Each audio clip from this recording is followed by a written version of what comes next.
Okay, good morning, everyone. Welcome. It's 9 a.m. on Friday, May 16th. This meeting is being recorded. And we're going to record and call the meeting to order. We'll start with the Pledge of Allegiance. That'll be led by Floyd Rorick. Please stand. I pledge allegiance to the flag of the United States of America and to the republic for which it stands, one nation, under God, indivisible, with liberty and justice for all. Thank you. We'd like to ask Karen, our board secretary, to do the roll call. Chair Daniels, Here. Vice Chair Maxwell, Present. Board Member Howard, Present. Board Member Elters, Present. Board Member Pashbagai, Here. Board Member Searle. Here. Thank you. We have a quorum.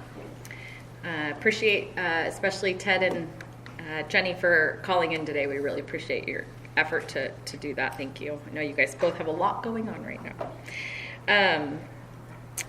I would like to sincerely thank the City of Bullhead City for hosting us today. We really appreciate the hospitality and just the warmth that we feel here, not just in weather, but also in spirit. So thank you very much. We really appreciate it. I know some of our board members were able to attend an incredible reception that I've heard lots and lots about, and so I'll turn the time over to my fellow board members for any comments they might have. I'll go first. Thank you, Madam Chair. I would also like to extend a sincere appreciation to Bullhead City Mayor and Council, the Bullhead MPO for a really nice outing last night. You did miss a nice event. The water, the sunset, and the camaraderie, the visiting, it was really a nice treat, and I sincerely appreciate it. Thank you all. Karen?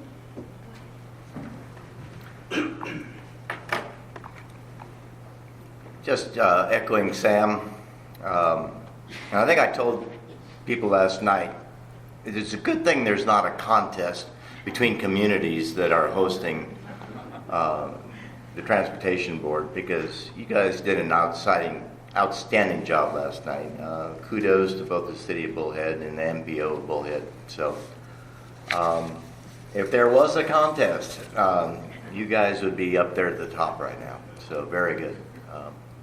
Very, very enjoyable.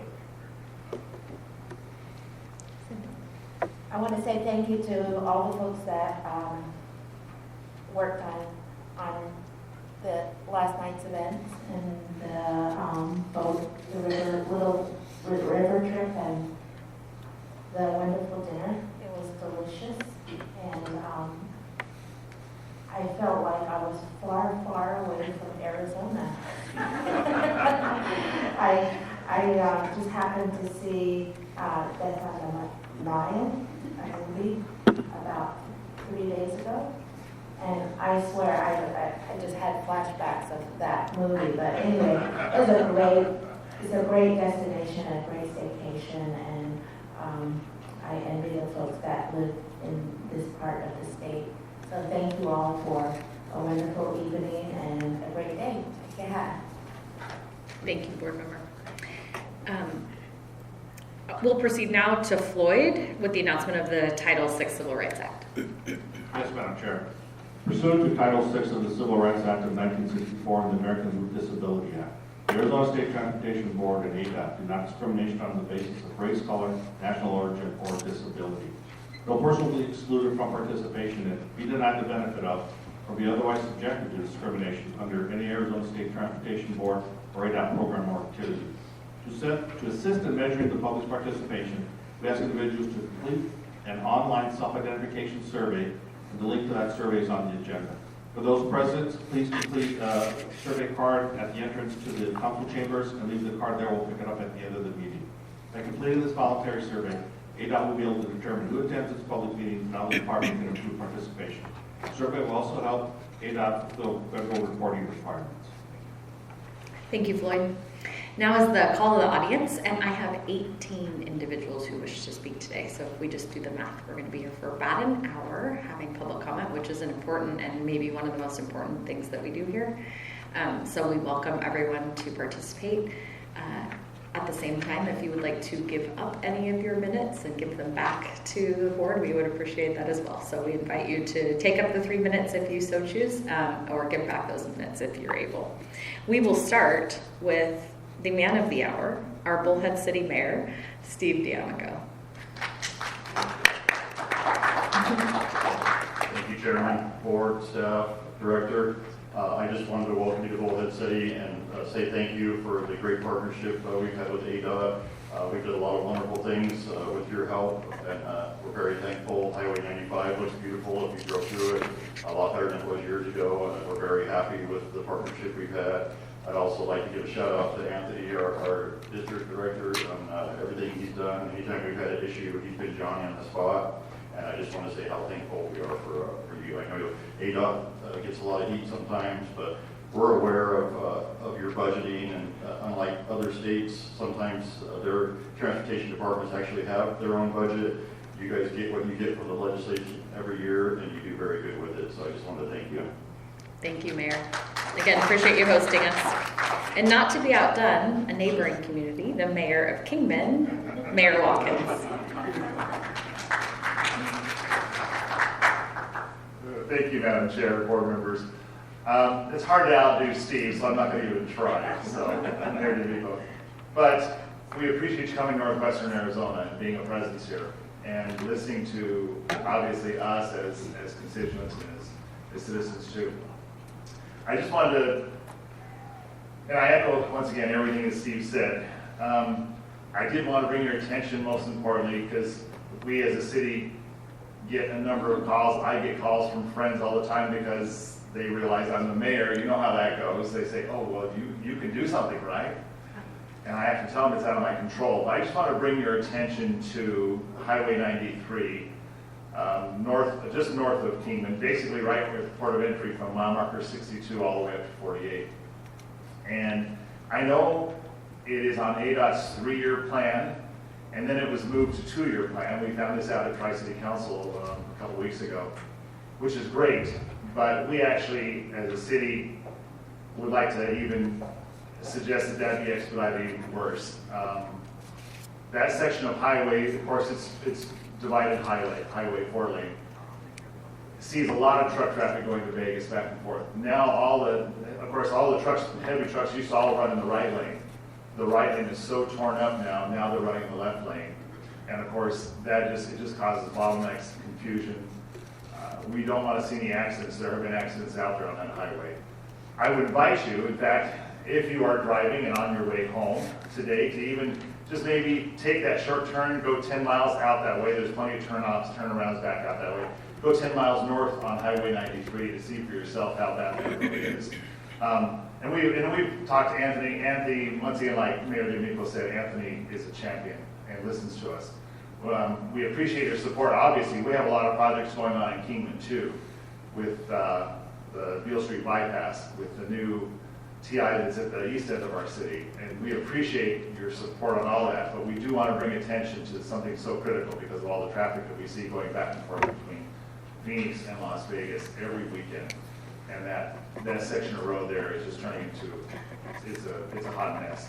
And so if you can take a look at that, consider that, and in your powers that you can, see if we can direct ADOT to do something more with that. We appreciate it. Thank you. Thank you, Mayor.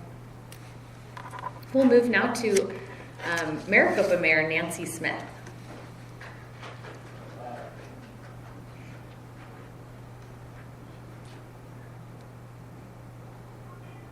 Hello and good morning, Madam Chair and members of the board. Thank you for giving me the opportunity to speak here today.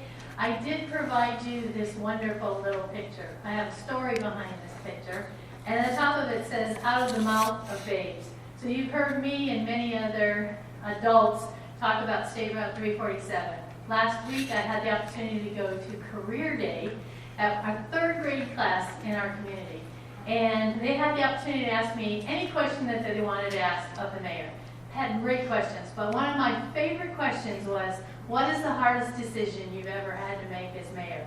And I said, wow, that just happened last night. So my career day was on a Wednesday, city council meeting was on Tuesday, and they're like, well, what was the question? What was the decision? I said, if I said State Route 347, how many of you would know what I'm talking about? Every hand went up.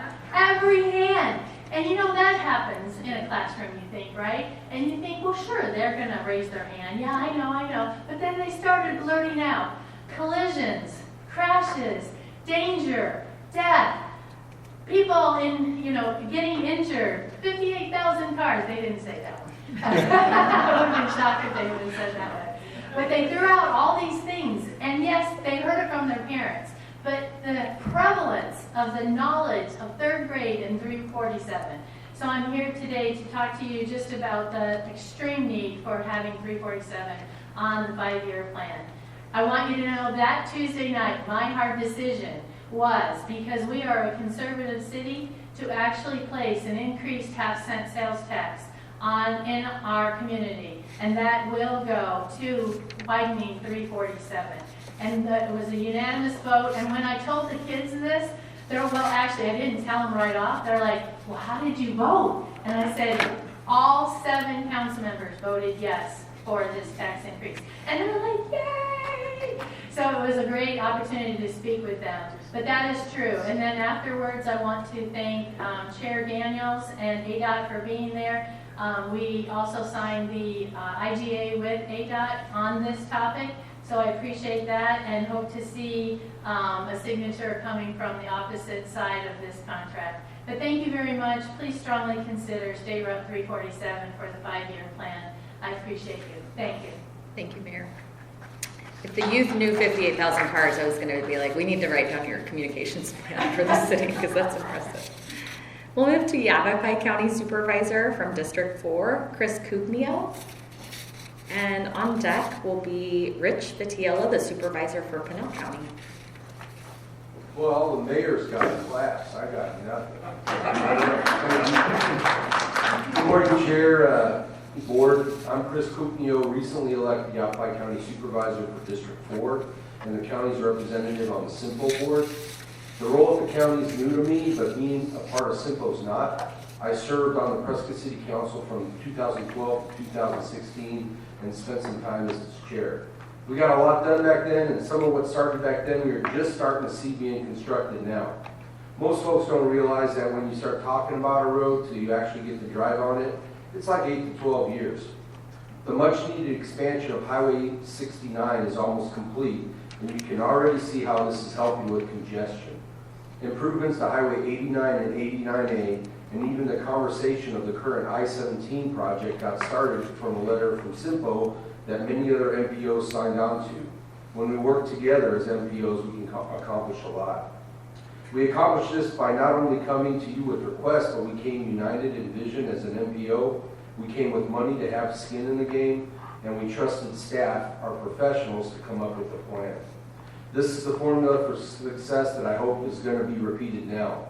We put a price tag of $147 million for all the needed improvements on Highway 69 up to the next level of service to make traffic flow and keep us from failure. We have broken it down into 3 segments with our short-term improvements at $21 million, and we'll be coming with some big asks as we know money is tight, but Highway 69 is our area's spine that transit revolves around. It connects all the cities and towns together, and it gets us to I-17, which gets us down to Phoenix, which gets us to the airport. We also have some small projects needed to improve our safety. Much like many of you and the people in our audience, our population continues to grow and we struggle to keep up. We have the shovel-ready project of the on-ramp at 89A ready to go. We have projects under design and some that are only identified that are screaming for attention. A small section of Williamson Valley Road has seen 3 multi-person fatalities in the last 9 months. The last one seeing the loss of 2 little girls and their father. That's the kind of stuff that rips your heart out and rips the community's heart out. The needs are clear, but where's the funding going to come from is not. I'm sure the entire state will come to you asking for a partner with similar stories. But I'm honored to join you now and put the work in to find solutions, and I thank you all for your time and your service. Thank you, Supervisor. Supervisor Vitiello, and then on deck will be the Assistant City Manager for Bullhead City, and I want to say this right, Edgar Kajirwa. I did it? Okay. Good morning, Supervisor? everybody. Madam Chair, appreciate you giving me the opportunity. I will give you back at least a minute and a half. So we all want to talk about the 347. I'm not going to speak about it only because our constituents who drove up here today, who care about 347 in the city of Maricopa, I just want to make sure you have a little reminder of the $20 million that Pinell County is contributing to this road. I hope you all have this letter, frame it, keep it in your office, because when we fix this, lives will be saved. And we recognize that in the city of Pinell County, and the city's going to contribute obviously also. So thank you for your thankless job that you unfortunately have, but we do thank you, we do care about you, we know what a difficult job it is to hand out the little money that you guys have. So God bless you, and remember, this little letter. Thank you. Thank you, Supervisor. Edgar? And we will follow that up with Katie Proctor on deck. Thank you, Madam Chair. Not too many people get my name right, so I think whenever it's announced, I greatly appreciate that. I just want to echo the mayor's words, but real quick, it's a pleasure to stand before the Arizona State Transportation Board once again. This time following an evening where we had a chance to connect, share ideas, and celebrate the tremendous work that we've accomplished together. Before I begin, I would like to pass along the greetings of the City Manager, Mr. Toby Carter, who unfortunately could not be able to be here today due to prior engagements. He truly regrets not being able to attend, but he welcomes you all to Bullhead City and sends his well wishes. He's thrilled about the continued partnership and relationship that Bullhead City has with ADOT, the board, and the newly formed Bullhead City NPO, and he's confident that the work that we are doing together will make a lasting impact in our communities. Beyond that, I want to highlight the valuable collaboration we've had with ADOT on the development of the Bullhead City Metropolitan Planning Organization. Big thank you to Clem, big thank you to Will and the whole NPD department. We are the newest NPO in the country, and this process of establishing the NPO has been a journey, but one that we have approached with a shared vision to improve the safety, efficiency, and flow of traffic in our community and beyond. We have seen tangible results from this so far. We're still a long way to go, but the partnership, the relationship that we've had with ADOT has been great. So we thank you all for being here, and we look forward to having you here in the future. Thank you. Appreciate you all. Thank you. Thanks, Mr. Kajira. Katie Proctor, you're up with Ron Angarame on deck. Good morning, Madam Chair and members. My name is Katie Proctor, and I'm here on behalf of the City of Maricopa asking you to please prioritize the 347 widening project in this year's 5-year program. We've shared a lot of miles across the state over the last year, coming and educating about the 347. We've talked about growth, we've talked about traffic count, we've talked about safety, we've talked about economic development, and I think we've made a really good case for why we should be part of this program. I want to share with you, as the mayor was talking about the difficult decisions that our city council has made to put forth funding for the local match. One of the things that we did was we went out to the community and we hosted 3 different open houses, and we talked with our residents about these issues. And I have to share with you that not only did we tell them about the funding gap and educate on that, there's a huge funding gap, as you know, but there's also a huge knowledge gap in our citizens about the current state of transportation. And I hope that we can partner on this road and get this road fixed. And then maybe we can also partner in the future about educating Arizonans as to the challenges facing transportation over the next 20 years. Because we're all in this together, and as we've traveled these roads together, we've seen the challenges across the state. You do not have an easy decision to make when it comes to which projects to fund. I think we've made a good case for why our project should be in there, and I hope we can work together, excuse me, to continue to educate Arizonans about what we need to do long term to make this better. Thank you so much. Thank you, Katie. Ron, you're up with Bill Robertson on deck. I feel like we're all old friends now. Thank you, Board, for allowing me the opportunity to come to talk to you again about State Route 347. Today's message is going to be a little bit more of a personal one. About 3 weeks ago, my son Dante was involved in a car accident. He was rear-ended while waiting at a red light. It was 11:30 in the morning, not rush hour, and the weather was perfect. Fortunately, there was no one seriously injured. Take a guess where the accident happened. That's right, State Route 347 and the intersection of Casablanca Road. My son is a graphic artist. The car was totaled, and there were at least 2 other cars that were totaled as well. It's a miracle no one was critically injured. My son's car was pushing through the middle of the intersection. It's another miracle that he wasn't T-boned by a truck turning south on 347. My son is a graphic artist trying to build a career. He door dashes to earn extra money to help pay his rent and health insurance. Now his anxiety is quite high when it comes to driving. Also, the rent-a-car company doesn't permit the rental car to be used for commercial purposes, unless you take out the added personal liability insurance. However, the daily rate on that insurance is so expensive, it doesn't pay the DoorDash. His anxiety is even higher now, wondering how he's going to pay his bills. Now, don't get me wrong, he's so much better off than the hundreds of other people who have been injured or killed on State Route 247. Over the past 10 years, there have been over 2,500 accidents on State Route 247. I'm sure they all have a story. But this is the kind of information that doesn't seem to be weighted significantly in the P2P analysis. I'm hoping that you can use the P2P analysis as an informational data point to help you make a good decision. Please don't let it become an unchangeable mandate. Please have your wisdom and humanity provide input to this decision. Let P2P be a guide, not the final gospel. The community support for improving State Route 347 is unwavering. We've made our voices heard at city council meetings, ADOT meetings, through email, and now support for a tax increase. Our collective message is clear. The safety and well-being of our residents cannot wait. We need your help to make 347 safer and more efficient for the sake of everyone who travels this vital route. Please include State Route 347 as part of your funded 5-year transportation plan. Thank you. Thank you, Ron. Bill Robertson with Tina Dugan on deck.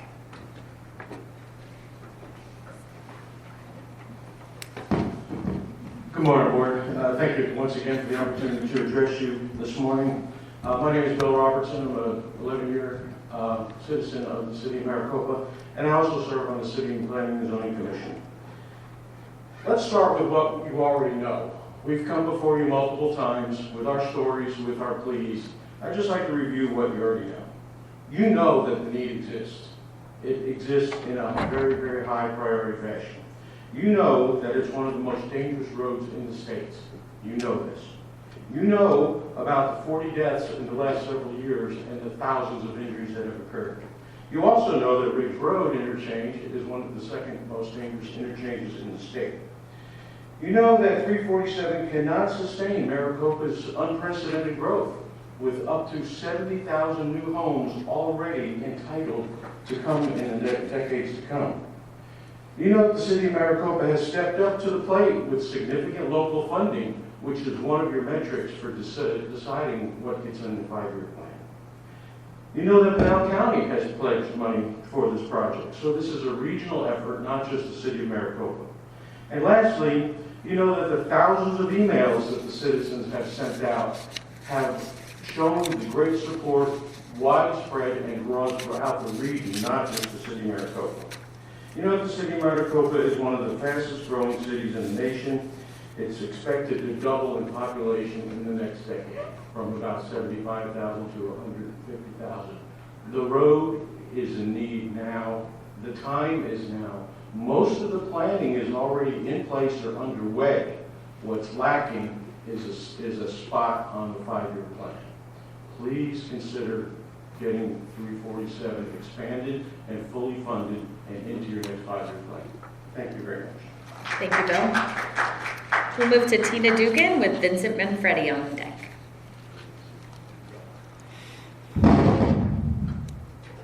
Sorry, that's an interesting. Good morning, everyone.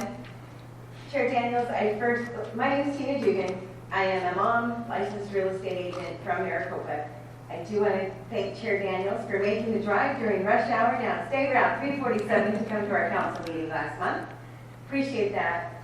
I wanted to share a little story with you, real life. As a real estate agent, I have a house listed, family with animals, so last minute showing requests are a little difficult. They got one. It happened to be at 4:30 in the afternoon during a weekday, and they did everything they could, cleared the animals out, got out of the house, and 10 minutes before that showing was supposed to happen, the agent called and canceled and said the gentleman driving down to look at the house stated he would never drive that route. Yes, he was on a 347 at rush hour, one of our favorite things. It's one of those things that happens on a daily basis for us. It's not isolated. It should be a 30-minute commute to the valley or from the valley home, but it's not. The 347 is the barrier to continued growth, our property values, most importantly, our safety. And the city of Maricopa and its residents aren't just asking for help. We've now come to you to the table with a solution, something out of the box, but what we need is your support for the 347 on that 5-year plan. We're doing everything we can. We're asking you to say yes.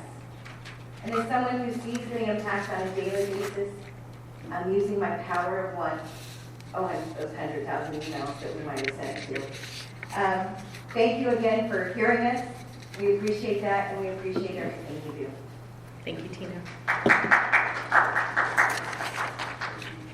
Vincent, you're up with Chris Kuknio on deck.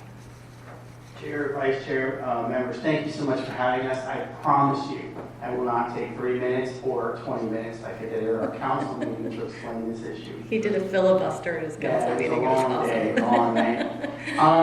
As you understand, as you know, as you've been told, as everything that's been going on over the last couple years, what we're doing here is simple. We're making sure that no matter what happens, we've done everything we can to put in your hands the ability to make a decision that is sound and just. It's a great decision, I think, on your part when you do put us in the 5-year plan. And I hope that happens at your next meeting on June 20th, that we hear that the SR 347 is in the 5-year plan. It'll be celebrated widely in the city of Maricopa. The people of Maricopa want this done. When you were at our meeting, Chair, you noticed not one person stood at our council meeting to say no to a tax. That is crazy to think of, a tax. Now, the city of Maricopa has not raised our sales taxes in our history, ever. But we did that for the ability to provide funding for the SR 347. We've lowered our property taxes for going on 7 years in a row, tax rates, I'm sorry, for 7 years in a row. So it's a big thing for us. So a lot of places would think, oh, that's not a big deal. But for the city of Maricopa, who are very fiscally responsible and very conservative, for us to raise a sales tax was a big step. So we don't come with empty hand, we come with bags of money, asking you to join us in coming to a solution for the SR 347. Thank you so much. And you can't get away from us. I think this was a 4.5, 5-hour drive. We're coming, no matter where you have your meetings. Thank you so much. Thank you, Councilmember Minfredi. I think that was a challenge. I was looking at the map. You can't go anywhere. We're limited to the state of Arizona, so I think that's good. That's good for all of us. Chris Kuknio? Madam Chair, I already spoke. Oh, okay. Apologies. Oh, I do have you written down twice. I knew that. Thank you very much. That's all I have for the in-person comments. Is there anybody else that wished to speak and didn't have a chance? All right, we'll move to our online members who wish to speak. Bryce, if you could assist as well, that'd be great. We have Marcia DeSalvo first, and Christina Tyler will be on deck.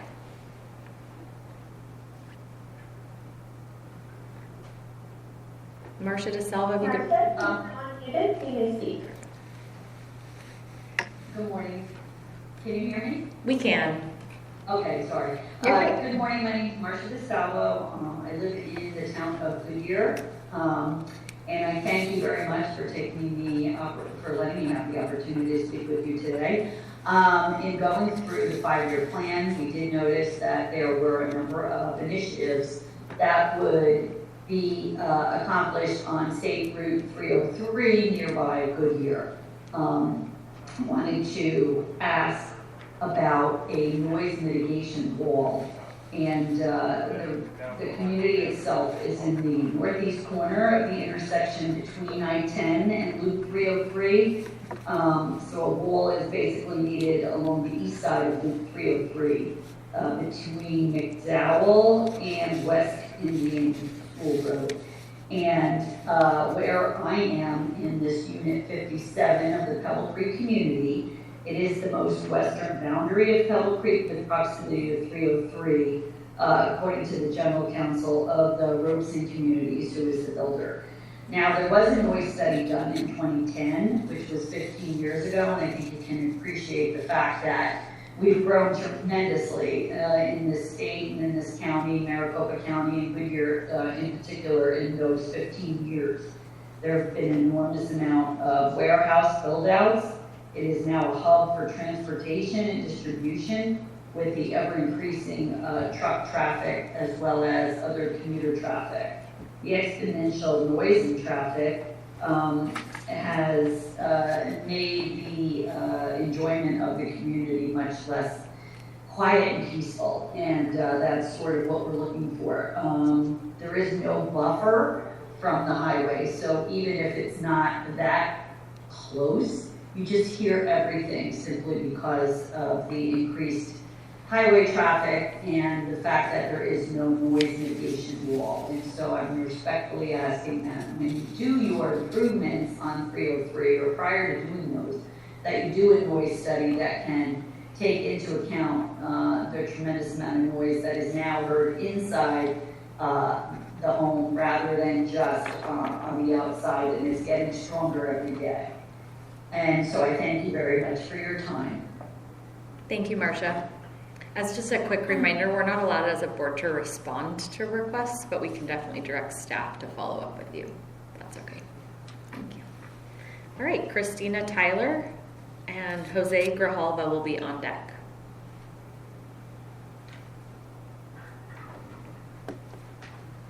And I'm going to call in Christina. She is going to be calling in on my end, and she'll speak through my line. So just give me a minute to just call her real quick, and then we'll get her on. Thank you, Bryce.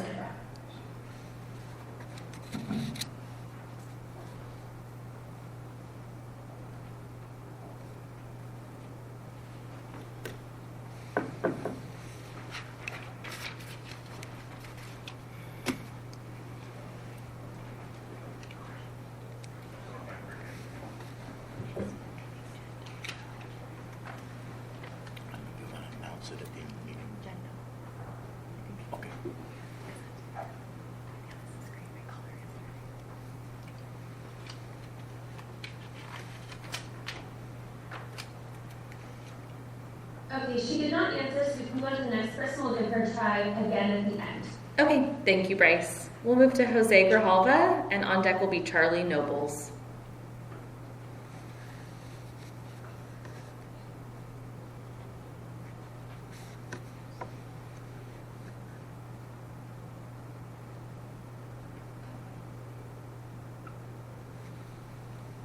All right, I did request to mute the call-in user's name. You are now muted. Hello, my name is... Yes, we can hear you. Hi, my name is Jose Grijalva, Mayor of the City of Douglas. Thank you for taking the time to allow me to speak. I won't take 3 minutes. Thank you, Madam Chair and ADOT Board. I just wanted to update you from last meeting when I was in Benson with Supervisor Gomez. We're talking about the Connector Road and the crucial partnerships that you all play in that. I just wanted to update that I did meet with 9 Sonora mayors to basically talk trade, push everything through the new commercial port that's going to break ground in August. All 9 of them were excited. Even one of them said, we have 2, we want 4. They said you should think about 8. We thought that they can push through the seaport through Guaymas. So the connector road is going to be crucial. Your support is going to be crucial with that too. We're not only talking about Douglas benefiting from it, nor not only Cochise County, but the entire state of Arizona, including Bullhead City, hopefully. So this is going to be a huge thing for Douglas and Arizona and the United States also. So we appreciate your support for the connector road, and we'll keep in touch. Thank you. Thank you, Mayor Grijalva. I apologize, I did not include your title. Charlie Nobles, you are up with Scott Drexel on deck.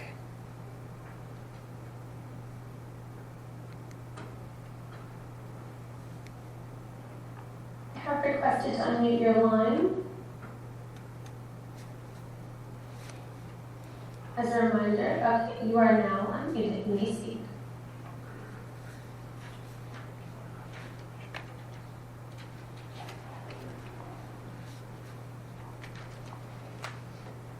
We cannot hear you. Could you try speaking again? You are muted.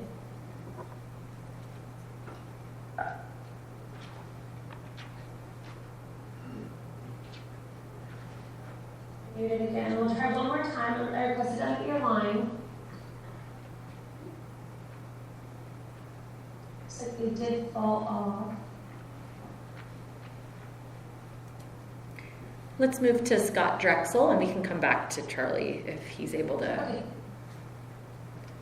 hop back on. Scott, I have requested to unmute your line. You are now muted. Very much. My name is Scott Drexel, and I'm here today, virtually on behalf of an organization called Rise Arizona, a newly launched coalition of highly skilled American trades workers who build our infrastructure and the private sector businesses that they support. Our labor management partnership collaboratively advocates for pro-economy, pro-worker policies and infrastructure investment across Arizona. We know strong investment delivers good jobs for working families, strengthens local economies, and ensures our state builds a resilient and sustainable future. While I recognize that much of the commentary today is focused on the specific projects that ultimately survive the 5-year plan's transition from tentative to final, my reason for being here is less concentrated on the what and more concentrated on the how. While our organization is overwhelmingly supportive of the tentative plan in its entirety, we would strongly encourage that as the Department of Transportation move forward, the board and the implementation side focuses on how to partner with contractors and builders who believe that utilizing highly skilled, trained, local Arizona labor to construct the infrastructure projects of tomorrow are part and parcel to having jobs that are finished on time, that are finished safely, that are built right and done once, and ultimately are paying a fair wage to the workers and their families who are doing a fair day's work. So thank you very much for the opportunity to speak, and we hope our organization can be helpful to the Department of Transportation as they move forward through the process. Thank you, Scott.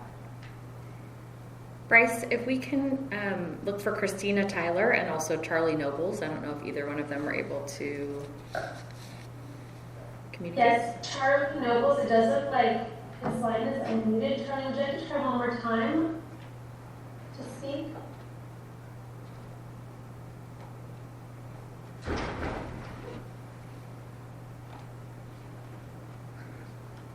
Alright, I'm not sure. If you'd like to give me a call too, I can try to help you. Hand is raised and it is star 6 unmute, so I'm not sure if I'm issues, but let me call Christina real quick as well so we can get her to speak. Thank you. She's on speak. Okay. While we're waiting for that, Floyd, I believe you have a letter. Mayor Eric Osborne wished to speak today, but at the last minute was unable to, and he has a letter he's communicated. Yes, Madam Chair. He asked me if I could read it, with your pleasure, I will do it. Please do. Dear Chair Daniels, on behalf of the City of Buckeye, I would like to formally request that the Arizona Department of Transportation submit a letter to the Federal Highway Administration seeking guidance on options for advancing the Tier 2 environmental impact statement work on selected segments of the proposed Interstate 11 corridor through segmentation of the approved Tier 1 EIS. As you know, the I-11 Tier 1 EIS was finalized in November 2021, marking a major milestone in the advancement of this critical corridor. However, under federal regulations, the Tier 1 EIS is only valid for a period of 5 years. This creates urgency to begin the Tier 2 EIS to maintain momentum and capitalize on the substantial work already completed. Segmenting the Tier 1 EIS to initiate earlier Tier 2 work is not without precedent. This has been done 22 times before in FHWA's history. However, we understand that a formal inquiry or request must come directly from ADOT or the Governor's Office for FHWA to respond or provide guidance. As one of Arizona's fastest growing cities, Buckeye fully recognizes the importance of I-11 in supporting statewide economic development, improving freight mobility, and enhancing long-term regional connectivity. Advancing this project is in the interest of not only our community, but the entire state. We respectfully ask the board to support and direct ADOT to submit a formal request to FHWA expressing Arizona's interest in exploring segmentation of the Tier 1 EIS and requesting specific guidance on how that could be accomplished. Thank you for your continued partnership. Please let us know how we can support this request or provide additional materials to assist with your outreach to the FHWA. Sincerely, Eric Osborne, Mayor, City of Buckeye. Thank you, Floyd and Mayor. All right, I do have Christina on the line. So, Christina, would you mind just doing a test to make sure that they can hear you? Can you hear me? Yes.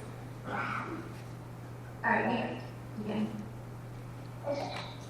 So the reason why I wanted to talk today is because I wanted to discuss some flawed policies that is currently happening within the motor vehicle division. That I believe that the board would actually have to be the ones to authorize change, since it would be policy based. And so one of the policies that is currently happening is that if a person has an extension for when their registration renews, and if they haven't passed submissions because their vehicle is going through that that one program that you guys have partnered with, to be able to do an emission extension, what happens is that after you then pass submissions, you guys don't issue a temporary plate after emissions is passed, and then while you're waiting for your registration tags in the mail. And so right now, my vehicle, I have a fear daily living in an apartment complex that my vehicle is going to be towed. And when I tried to escalate this with constituent services as well as with the MPD managers, they just said, well, that's just how it is. Is that, and they also said that it's like, well, in the police system, they can see that your registration is current. I'm like, okay, tow truck drivers don't have access to police stations or to police information. Like, they don't have access to that. All that they're looking for is expired tax. When expired taxes or plates that are expired when it comes to towing a vehicle. So right now, I am being declined to have a temporary plate on my vehicle while I'm waiting for a tax in the mail, which I think is a major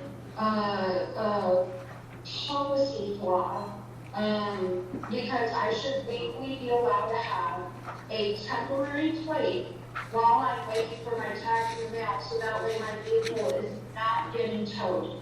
And you guys don't have things set up to have it to where that temporary plate would have the license plate numbers. Like, you guys just don't have a process for this situation.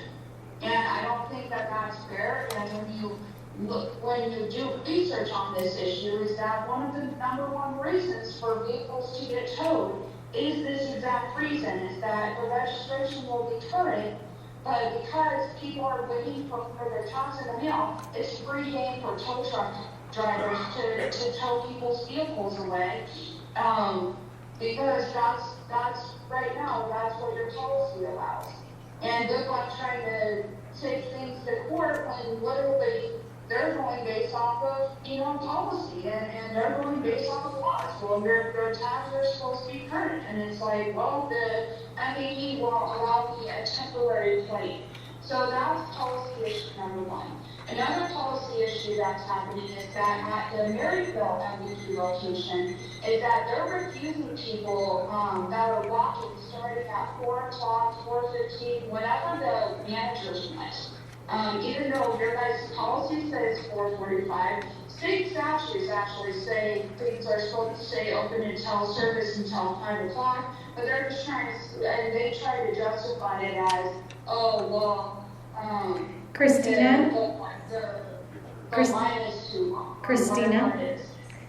Christina, I'm so sorry for interrupting you. You have exceeded your 3-minute time frame, but I do believe that what you're sharing with us is important. Would you be able to send the board an email with any remaining concerns that you have, and we'll make sure that we follow back up with you? Okay, I mean, sure, that's fine. If my vehicle gets towed out from this point forward, when my registration is correct. Thank you, Christina. Thank you, Christina. Thank you. I'm sorry for cutting you off. We have to keep to the time limit. Thank you. Bryce, Charlie Nobles is the only one that we haven't heard from yet. Is he back on and available, or shall we move on? He is on. Let's try him one more time, and then we can, if we still have any issues, then have him give me a call, and we can try the end. Okay. One more try. Thank you. I have requested to unmute your line.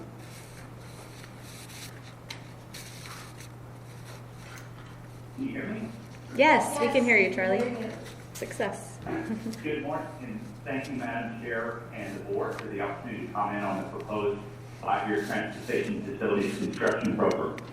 My name is Charlie Nobles, and I'm the Executive Director of the Western States Contractors Association. WSCA proudly represents Arizona heavy civil construction companies that rely on a highly skilled and union-trained workforce. Arizona is growing fast. The population is expanding, our industries are thriving, and our communities are demanding better, safer, and more efficient transportation. This 5-year plan is essential to ensuring that our infrastructure keeps pace with that growth and remains the backbone for continued prosperity. Many of the projects in this plan will be required to pay workers family-sustaining wages, also known as preventative. This isn't just fair or small. These wages are vital to attracting and retaining the construction workforce Arizona needs to build its future. Union workers bring the training, safety, and experience required to deliver projects on time, on budget, and at the highest standards. This plan is more than a list of projects. It's a commitment to investing in the people and systems that will carry Arizona forward. On behalf of WSCA and our member contractors, we strongly support this 5-year program and the vision it represents. Thank you for your leadership and for keeping Arizona on. Thank you for letting me speak. Thank you, Charlie. We appreciate it. All right, that concludes all of our public hearing, assuming I missed none. And we will now move to our public hearing presentation. Do we need a motion to open the public hearing? That's how you have to do it in cities. Madam Chair, I will take a motion if you want, but we've never done that. Oh, no. If the chair has just moved on since it was on The state might have different rules. I just know how it works at a city. So we'll just open the public hearing. Iqbal Hossain will now provide an overview of the tentative 2026 to 2035 year transportation facilities construction program. This is for information and discussion only. We will not be making a decision today, but are excited to hear all 5 of these items. We have item A through item E for our public hearing today. If I'll give a second, Jeremy will come over and open the, okay, sounds like a presentation. And Iqbal, would you? Here in the council chambers? Iqbal, would you prefer that if we have questions throughout your presentations that we hold those for the end so that you can get through all of your slides, or would you prefer that we interrupt? Madam Chair, I prefer you could hold the question and Okay. Yep. It works for you. We can do that.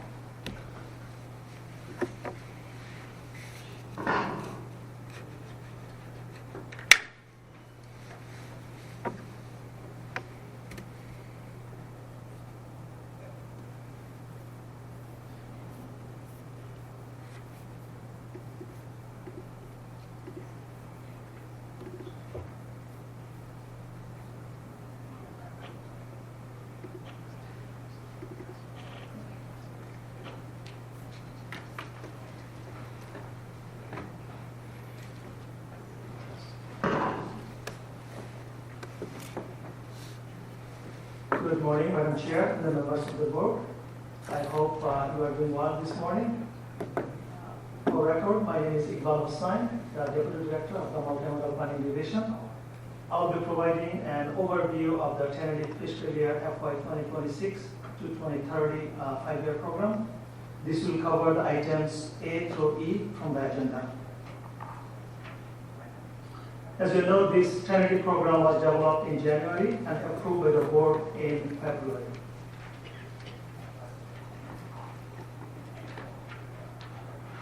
Let me start with a quick reminder of where we are in the process of developing the 5-year transportation construction program. We are currently in May, which means we are still in the public comment period. And today's public hearing is part of that process for the tentative program. The public comment period officially ends 1 week from today on March 23rd. Before we go into the program, here's a quick reminder about the tentative program map dashboard. This is a great tool for both the board and the public to explore the proposed projects. In fact, several of our COGs and MPOs have shared how much they appreciated having this dashboard. So this dashboard is very user-friendly. You can filter by the district, the county, or the region to see what is planned in that area. So it includes maps, project details, funding information, and timelines. There is a link to ADOT website for anyone who wants to make a public comments.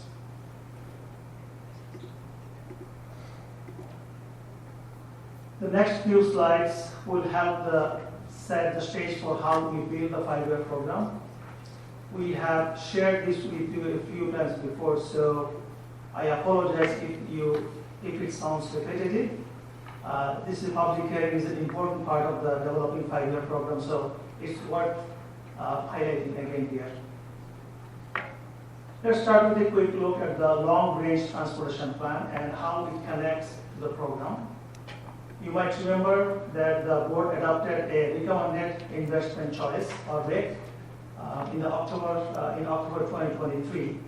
That RIC established a goal of investment. 78% of the available funding goes to preservation, 15% in modernization, and 7% in expansion. And these goals guide our planning to programming process, which we use to identify projects to be included in the 5-year program.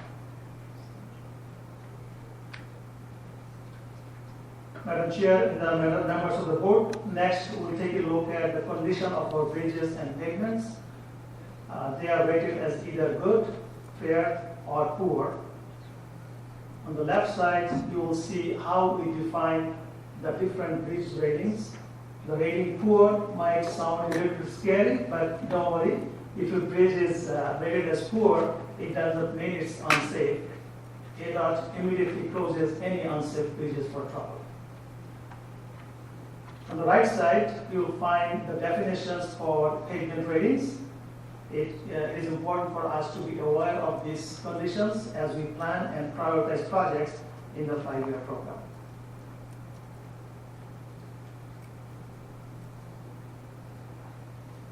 This slide gives us more than 10-year snapshot of the overall system. For this, we are using the most recent 2023 data.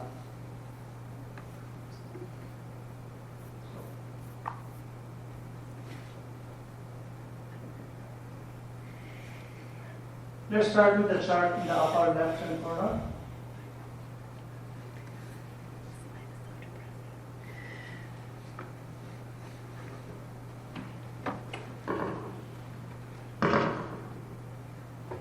Madam Chair, Board, it looks like we're a couple things. One, we're a little bit lagged on the WebEx, what's presented. That I see here that it's we're a little bit of technical difficulty here. It keeps cutting in and out. So Iqbal did that. Is that it? Iqbal. You got 3 devices up there? 2. Iqbal's not nervous.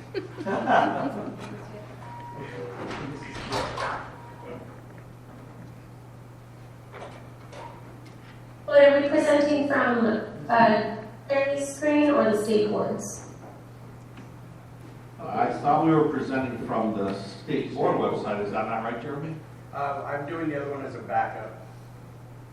Okay. We were having some bandwidth issues earlier. Yeah, I know that there's been a lag, but we are not synced up here because what we're showing here is not what's showing on the web.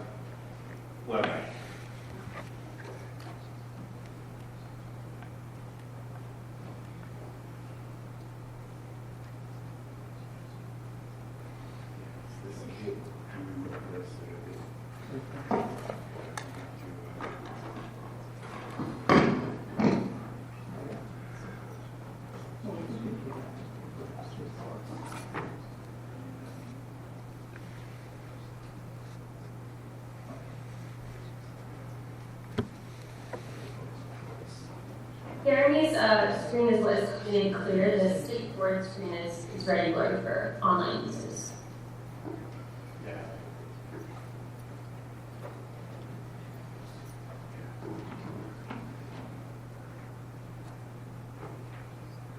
Okay, thank you, Bryce. One sec there. I think they're working on it.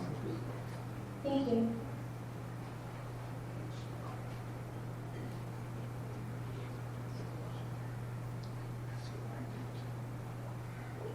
Even though this one is flashing, they are synced up, so I think they just want to continue to go. Okay, great. Then, all right, so let's start with the first chart in the upper left-hand corner. So this one highlights the bridge conditions.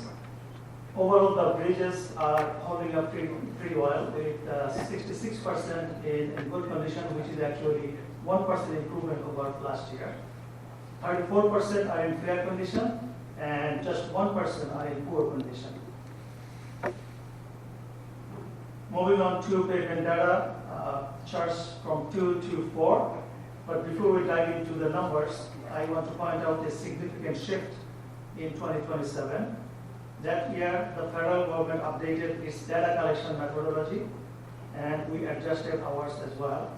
The new approach is more accurate and comprehensive, covering the entire state highway system instead of using a representative sample like we did in the past. Looking at the interstate, which are shown in chart 2, lower left corner, 53% of the interstate pavement is in good condition, a 1.9% increase over the last year. Oh.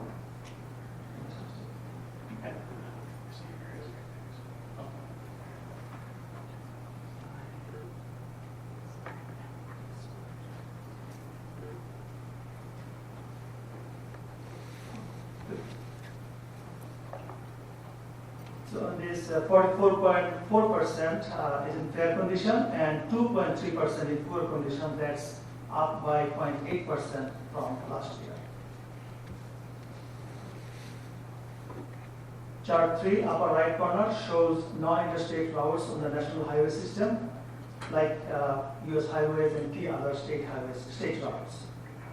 As you can see, 32% are in good condition, a slight increase of 0.5% from last year.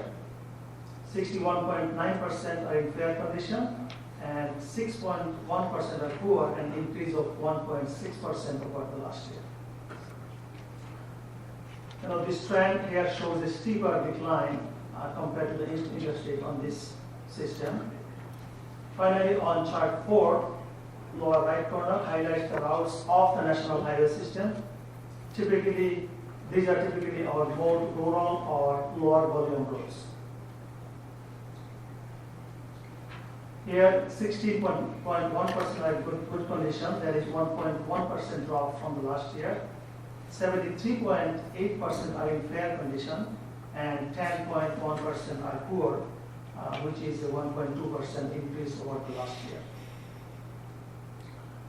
So when you look at across all the charts here, it is clear that while our bridges are generally in good shape, pavement condition, especially of the national highway system, is where we are seeing more challenges.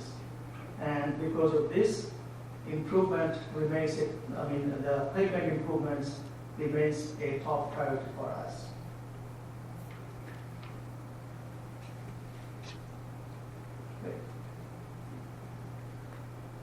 Now let's look at the funding available for the fiscal year 2026 to 2030 5-year program by region.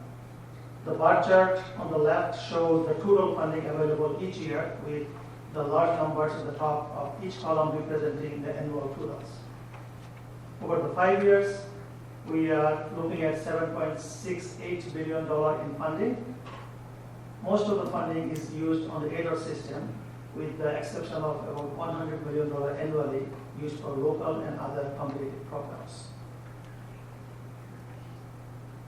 On the right side, the pie chart shows the regional allocation of the funding. 50% is allocated to Greater Arizona, which is in blue. This portion is programmed by the State Transportation Board and totals of $4.47 billion over the 5 years. 37% goes to Maricopa County, shows in green, and is primarily programmed by MAC. That's $2.38 billion over the next 5-year period. And finally, 13% for Pima County, shown in orange, programmed primarily by PAC with a total of $831 million. Just so you know, the funding shown here does not include legislative appropriations, federal governments, grants, or other external fundings. Since those are typically tied into specific projects, they are considered already programmed.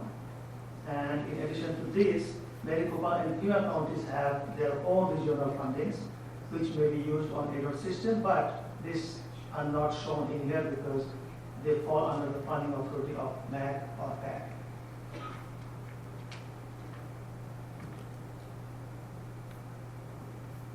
We'll now take a look at each of the 3 regions, starting with the Greater Arizona. As I mentioned earlier, the 50% allocation for the period of 2026 through 2030 totals $4.47 billion. These funds programmed by the board and are primarily dedicated to 13 counties outside of Maricopa and Pima counties. The uses of these funds cover 2 systems. The first is in projects on the state highway system and ADAR sub-programs. The second is competitively awarded projects on local and other systems, such as Highway Safety Improvement Program, Transportation Alternatives, and other programs. I would like to share with you that the prioritization of the construction project is required by the statute, but these do not appear in the tentative program. It will be included in the final version approved by the board in June after the public comments have been received and the program has been solidified and finalized.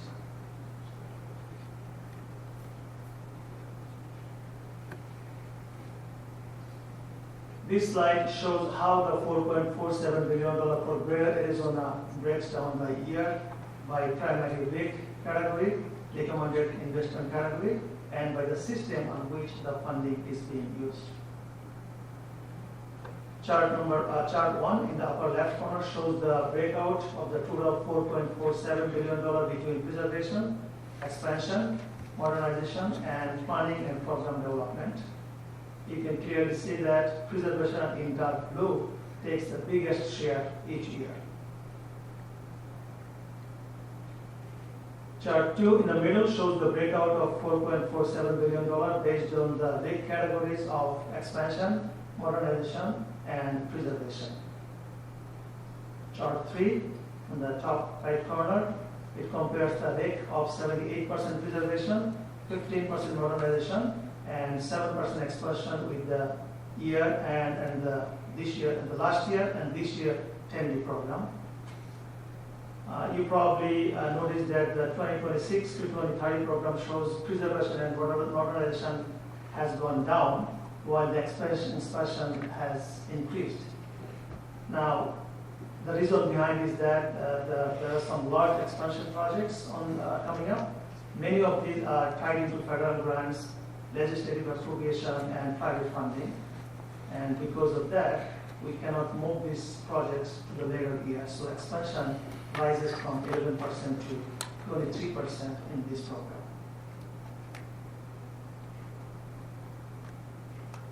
Chart 4 in the lower left corner shows the funding used on the state highway system.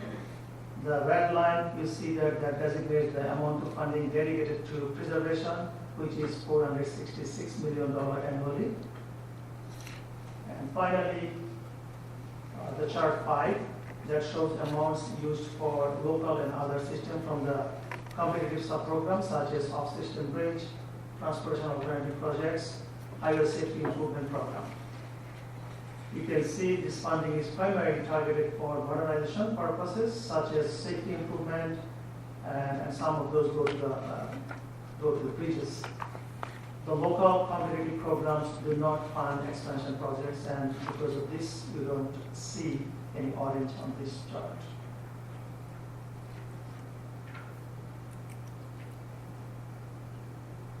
This slide shows the 13 expansion projects in the 1080 program, which is programmed to either for design or construction.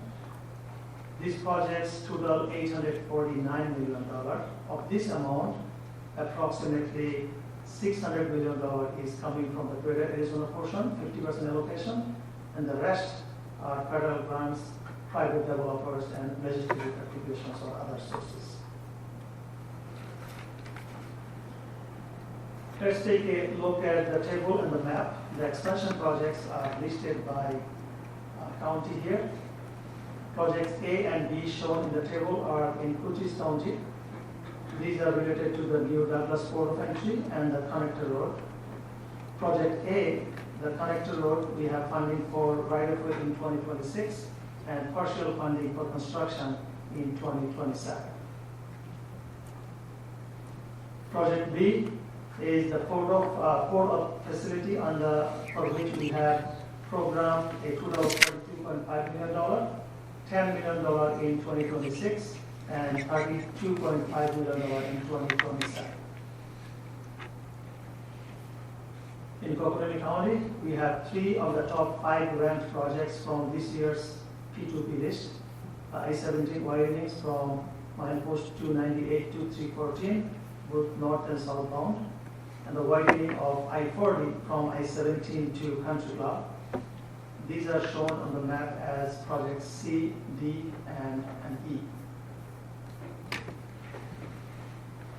In Gila County, Project F is Lions Springs on 260 for $110 million, which will be constructed over the 3-year period of FY 2026 through 2028.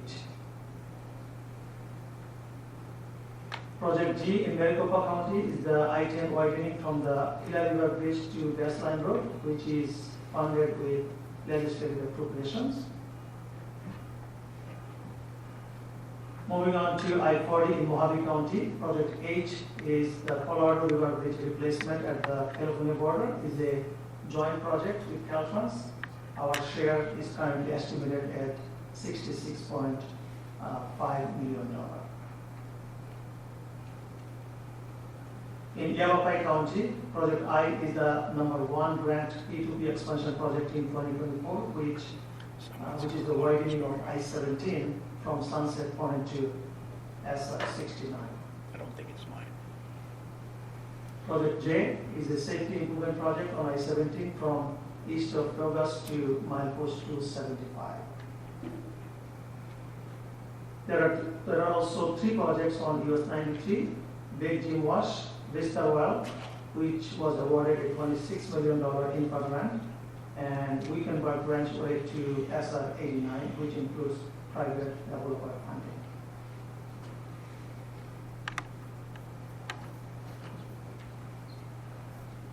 Now we'll take a close look at each board district. This slide shows how the 50% allocation in the 2026 to 2035 year program is distributed across the districts. If you look at the pie chart, you will notice that a small portion of funding is going to Maricopa and Pima counties. That's mostly for the safety improvement, pavement rehab, and the I-10 widening that corridor there. The dedicated allocation of Maricopa 37% and Pima 13% are not shown here because those are in their own section of this energy program. The table in the bottom breaks out how much is programmed each year by board district. And you see a large percentage in districts 5 and 6. That's because of several major projects underway, including widening, bridge work, and pavement rehab across 7 counties within these 2 districts.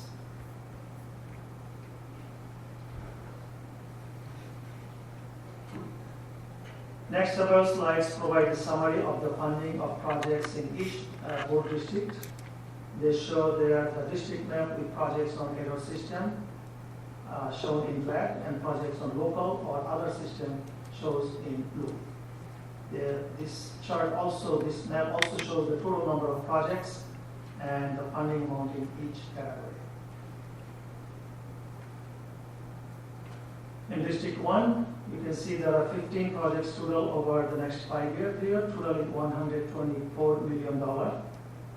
Most of the funding in District 1 is programmed for preservation projects. That includes a $30 million 10-mile pavement preservation job on US 60 from 85th Avenue to I-10 in 2027, and a bridge replacement project on I-8 in 2029 for $20 million.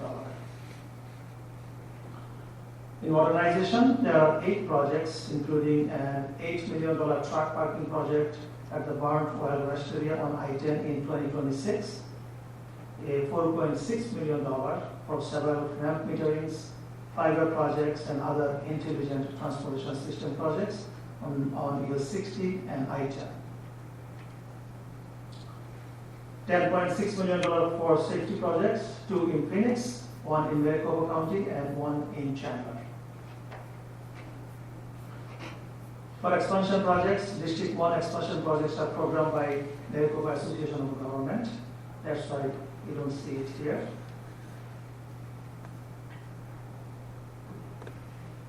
Then we'll move on to District 2. There are 16 projects totals, program amount with a program amount of $47 million.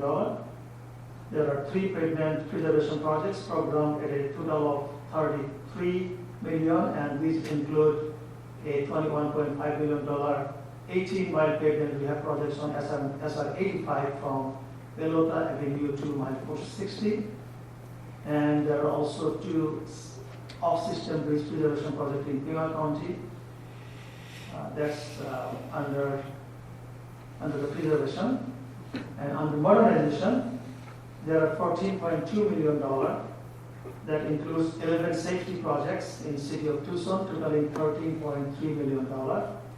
There are also 2 safety projects in Pima County.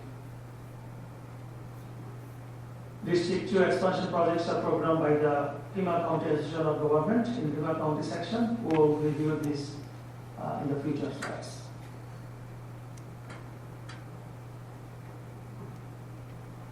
In District 3, there are 27 projects total programmed for $219 million. This includes 20 preservation projects for $135 million, such as an 8-mile pavement rehab job for $5.9 million on I-19. There are 5 bridge rehab job projects totaling $43 million. And also we have 3 pavement preservation projects totaling $19.5 million, including Johnson Road to West Wilcox TI on I-10.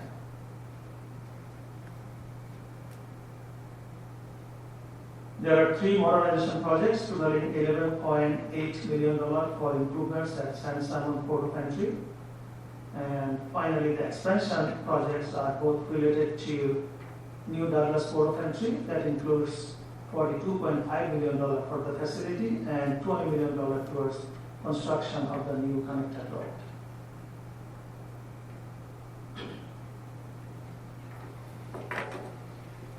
In District 4, there are 20 projects programmed for a total of $230 million. 20 projects, actually for pavement preservation, there are 10 projects totaling $97.8 million. Some of those to mention here: 1 pavement rehab project on US 60 in Gila County for $16.6 million. On US 70, there are 2 projects, a 5 mile, $20.7 million rehab projects from Cottonwood Wash to Wheel Lane, and a second 5 mile project for $17.7 million up to 8th Street. The final pavement rehab projects is on 347, covering 13 miles from West 1 Street to I-10 for $27.8 million. There are also 4 bridge rehab projects in District 4, including Red Rock TI on I-10 and Selma Highway at Casa Grande.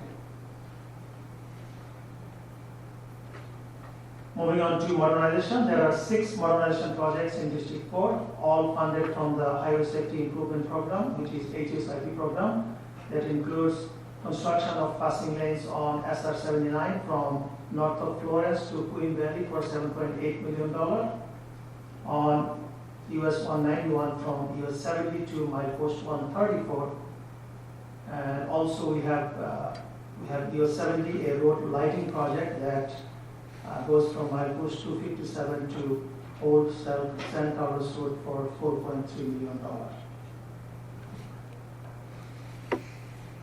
There are also 2 local safety projects, one in Pima County and other one is Casa Grande. In the expansion projects, there is one expansion project in District 4 at $110 million, and it is the Lion Springs project, which will widen to SR 260 to 4 lanes from milepost 256 to milepost 261.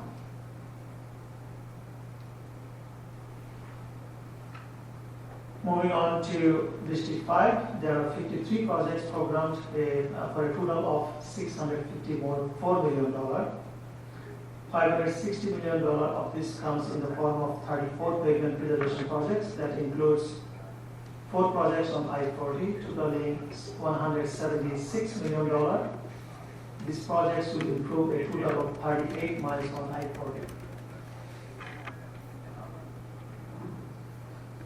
On 160 is another pavement we have from Tuba City to milepost 335 for $28.6 million. On 260, we have Nottingham Lane project that will, it goes up to milepost 357 for a total amount of $58 million. There are 13 bridge rehab projects or replacement projects in District 5. The largest one of those is Riordan Railroad overpass replacement on I-40 for $50 million. And east of Holbrook TI overpass rehab program is $33 million. And also there are 5 bridges. Actually, there are one bridge, which is 5 mile wash bridge rehab on 180 that will cost $22.5 million. Under the modernization, a truck parking project at Meadow Trader Rest Area on I-40, scales at the Page and Sanders Port of Entry, intelligent transportation system projects on SR 260 and I-40. And there are also 2 safety projects. One is lighting in Tuba City, and the other one is a multi-use path on SR 264.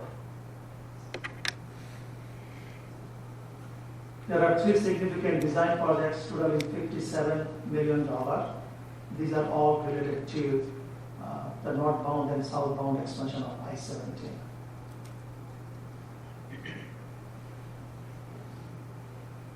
Lastly, in Board District 6, there are 55 projects programmed for a total of $981 million. The large amount in District 6 reflects the construction of the widening on I-17 and US 93, the Colorado River Bridge, and multiple pavement rehab projects in La Paz County, Mojave County, Yavapai, and Yuma counties. You can see here $475 million of this comes in the form of 20 pavement preservation projects that includes pavement rehab projects on I-8 from Foothills to Dome Valley and I-10 from California border to Dome Rock Road. We have 3 pavement rehab projects on I-40 totaling more than $100 million. There are 4 pavement projects on US 93 totaling $200 million. This project will improve 257 miles of the roadway. There are 6 bridges or bridge rehab or replacement projects in District 6. The largest of one, which is the Colorado River Bridge rehab on I-40 for $66 million, followed by the Santa Maria River Bridge on 96 for $17 million. There are tons of modernization projects in District 6, there are 27.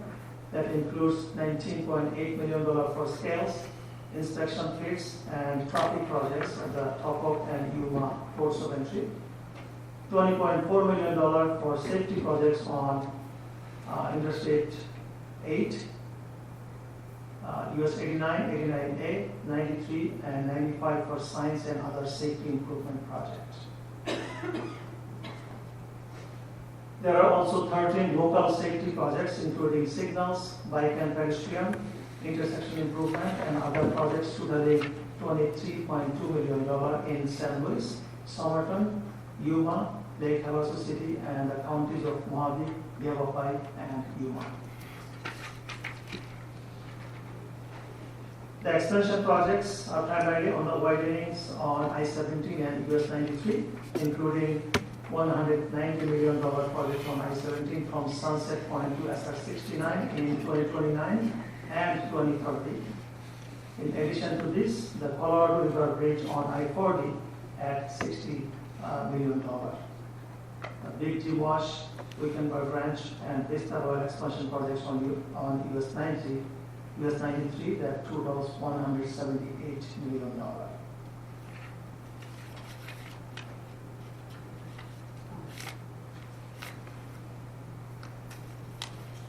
Beginning with the Maricopa County, the 37% allocated to Maricopa County, which is programmed primarily by MAC. Over the 5 years, Maricopa County will receive $2.3 billion to program on ADOT routes. As you know, with the passage of Prop 479, MAG is now working through updating project schedules and costs. We have not included any projects in this presentation other than the status of I-10 widening on the next slide. MAG has been refining their list of the projects, and in the last couple of months, we are closely working with them now to determine which projects will be included in the final program as we present in the study session on June 5th.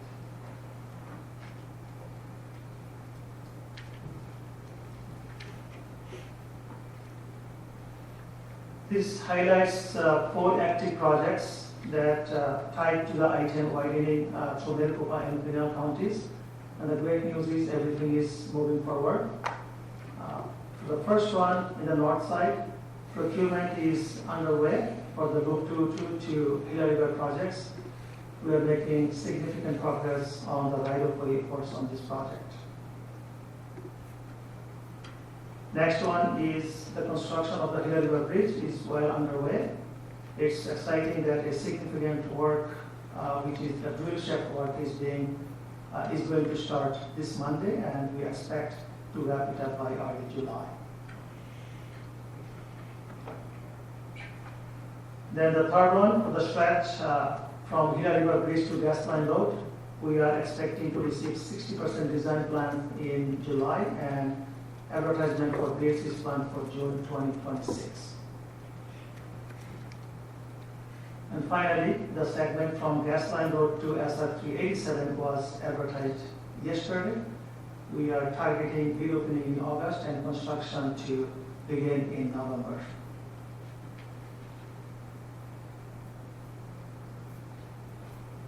Next is Pima County, 13% allocated to Pima County and programmed primarily by MAC.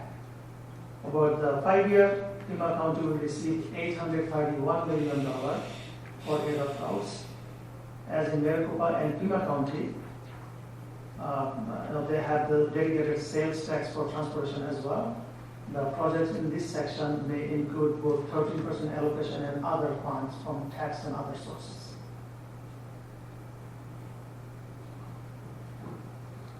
In the Pima County, we'll start with widening of I-10 from Country Club to Kino. This project is about $600 million, and this is the largest project we have undertaken in southern Arizona.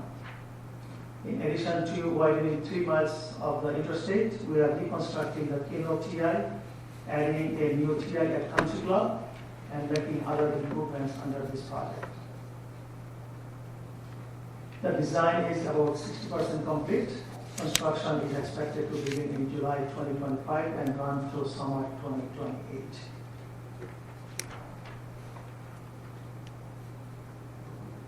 This map shows the locations of additional PAC projects currently programmed in 2026 through 2029. The table on the right shows the projects and current costs for these projects. So just to mention a few of them here, in addition to the widening from Country Club to Kino, $290 million program for the widening from Alvarno Way to Valencia Road, and interchange improvements on 6th Avenue for $28 million, and at Park Avenue for $68 million. On I-19, a $47 million TI is planned at Arlington. In addition, design and right-of-way in the amount of $12.7 million is planned for the widening from Valencia Road to I-10. Finally, on these PAC projects, a new wildlife crossing will be constructed on SR 86 for $4.7 million.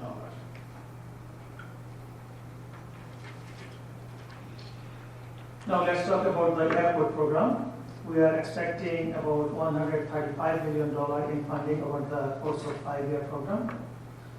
The FAA has recently identified the projects and we'll see them included in the final version of the program. And exciting news, Sedona Airport was just named as the 2025 Airport of the Year. And typically, we highlight the Airport of the Year on the cover of the airport section.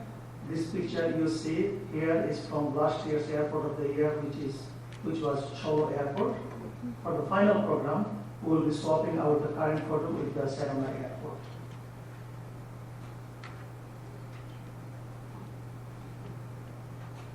These funds are expected to be used in the 5-year program listed in the table. And a little bit about these programs. First one is the FAA Match Program, which provides half of the sponsor share of an FAA Airport Improvement Grant. The next one is State Funded Development Grant Program. This program is dedicated for design, construction, safety, security, and planning projects. Third one, for the Airport Pavement Management System Program. ADOT Aeronautics conducts and designs construction projects and construction administration for major pavement maintenance projects. Then the Grand Canyon National Park Airport Programs provides grants to this facility as part of the state-funded development program. And finally, ADOT Airport Development Funding is used to perform statewide system studies and projects.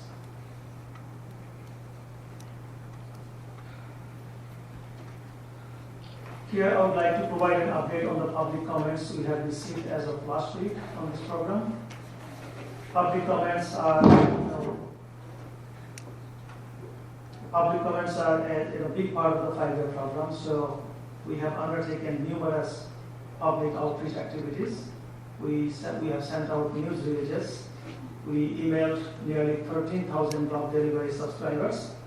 We posted on the social media. We also promoted it on our ADOT website.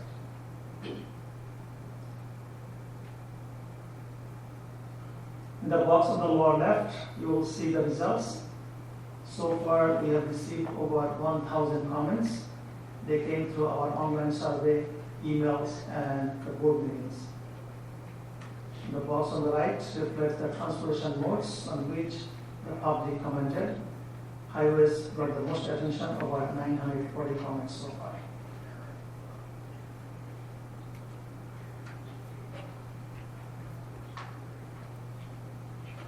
Now let's look at some of the major themes we have seen in the public comments.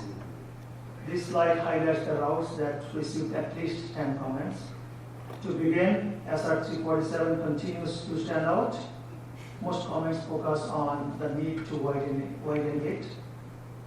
The next one is Loop 303 has now moved ahead of I-10 in terms of the number of comments. Many comments mention the need for sound walls, especially between I-10 and Indian School near the Pebble Creek community. There are also requests for improvement at the intersection with US 60 and I-17.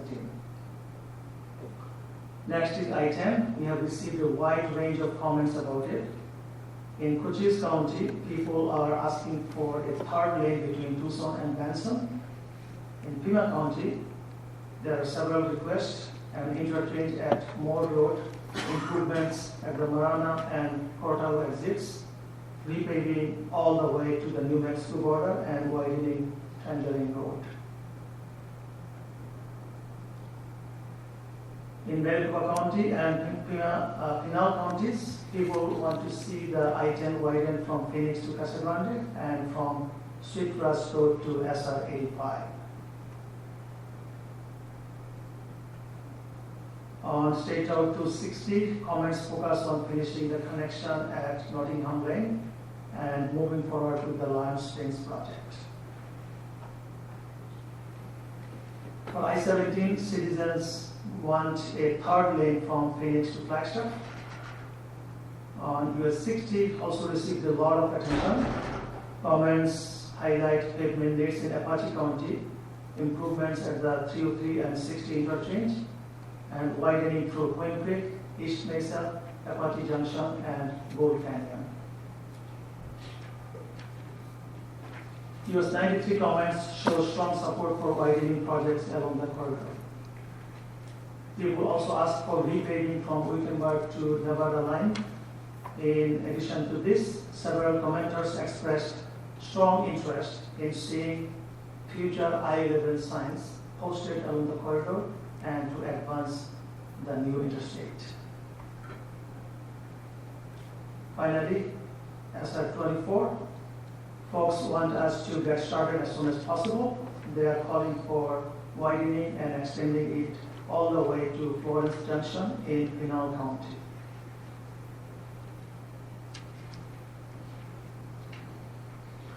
Finally, we developed this brief tutorial on using the Excel file provided to the board with all the public comments. We are hopeful that this will help the board navigate the public comments.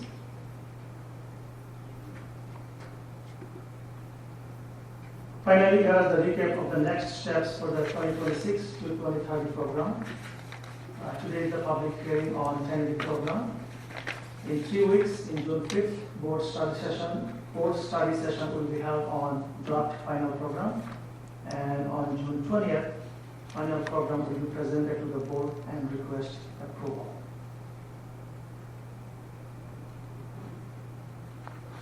This concludes my presentation on the 10-week 5-year program.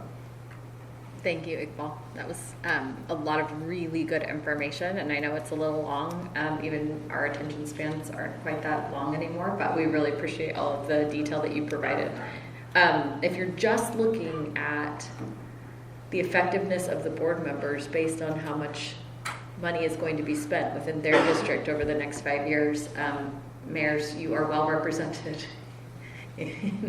Board member Elders, you did a good job. But that's not the only measure of effectiveness for a board member. So I wanted to first turn the time to Board Member Maxwell and Board Member Howard for any comments or questions that you might have.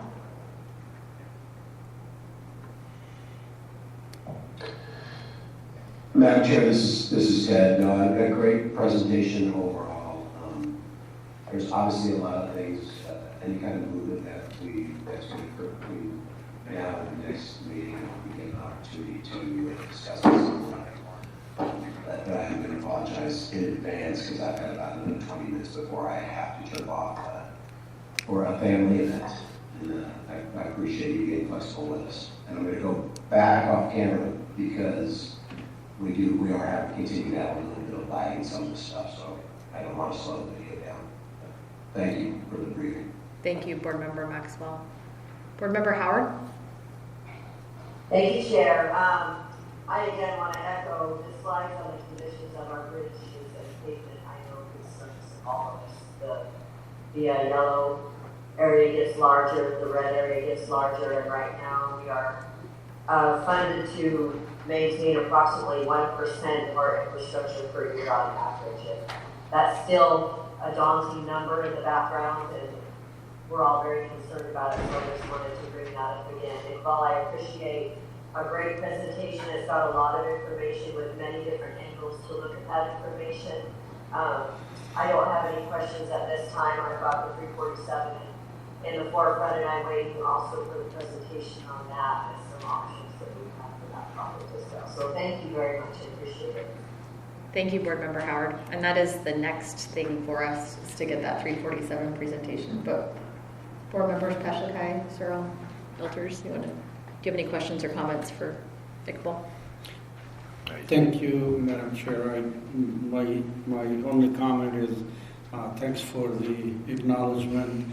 I want to point out that District 6 is the entire western third of the state, and it has quite a few interstates in it. And so if you look at the large number that is in the program, literally half of it is for system preservation, and the rest of it is modernization and expansion. And on the expansion, I-17 gets a large chunk of it. Again, it's interstate, so the need is around the state, and I honestly believe Iqbal, you did a great job in walking us through it. What it does illustrate is what we all know in this room and beyond, which is the needs far exceed the resources. So grateful to have what we have, and but recognize that there's a lot of need around the state as well. Thank you, Chairman. Yeah, I've got a couple of comments. And first of all, expansion projects. It's encouraging that we have expansion projects in the 5-year plan. 5 years ago, when we sat here and did the same presentation,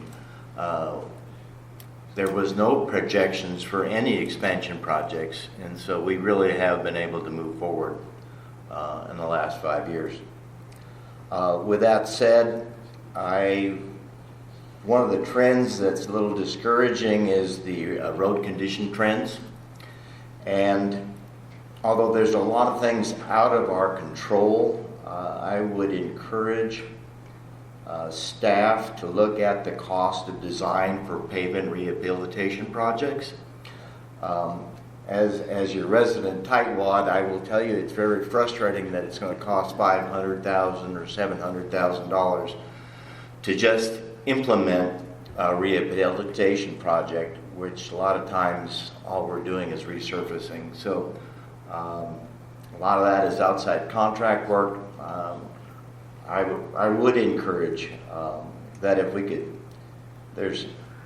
we don't have a lot of control over the actual construction process, but I would think we would have some on the design side of things.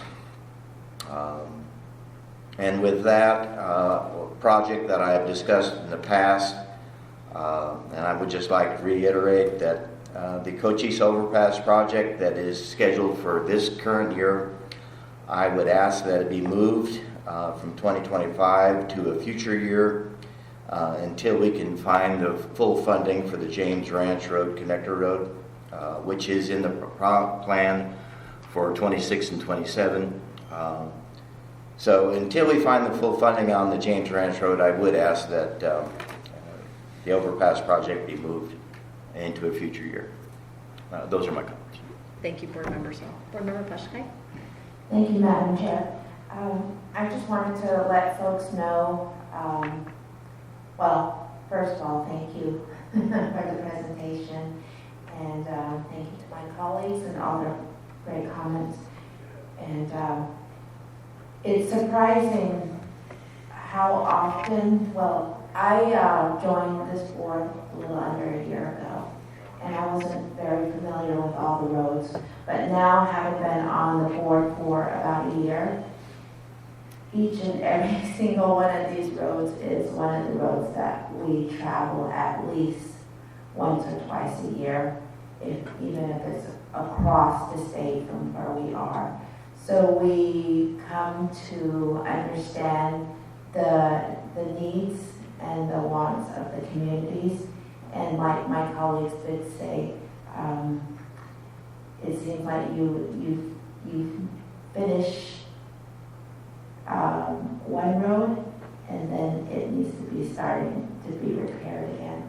So we are aware of the needs, and we do all we can to help the communities across our state with their roads.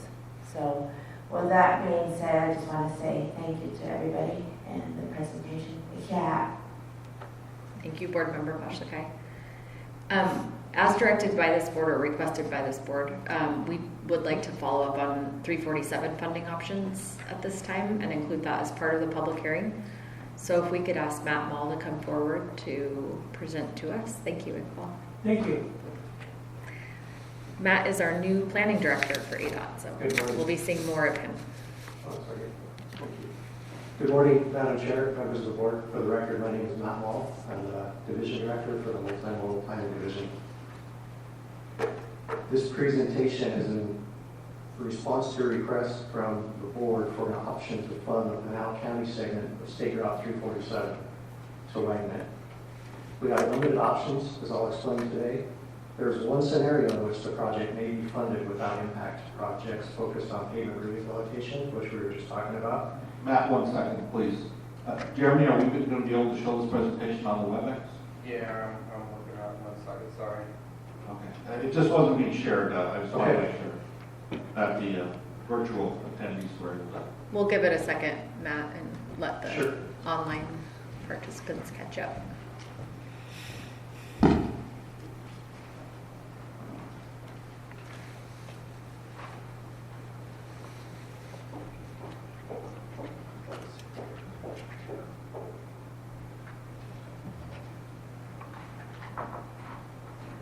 And as soon as we complete the public hearing, I'm going to request that we do a quick 5-minute break.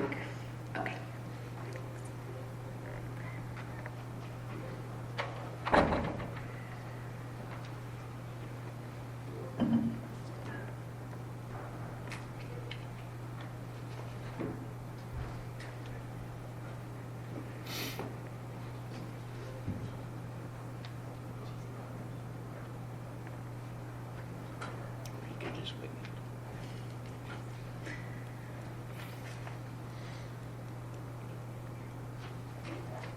Sorry, Matt. It's all good. Technology. Thank you. Our friend and our enemy. We're just trying to make you more nervous.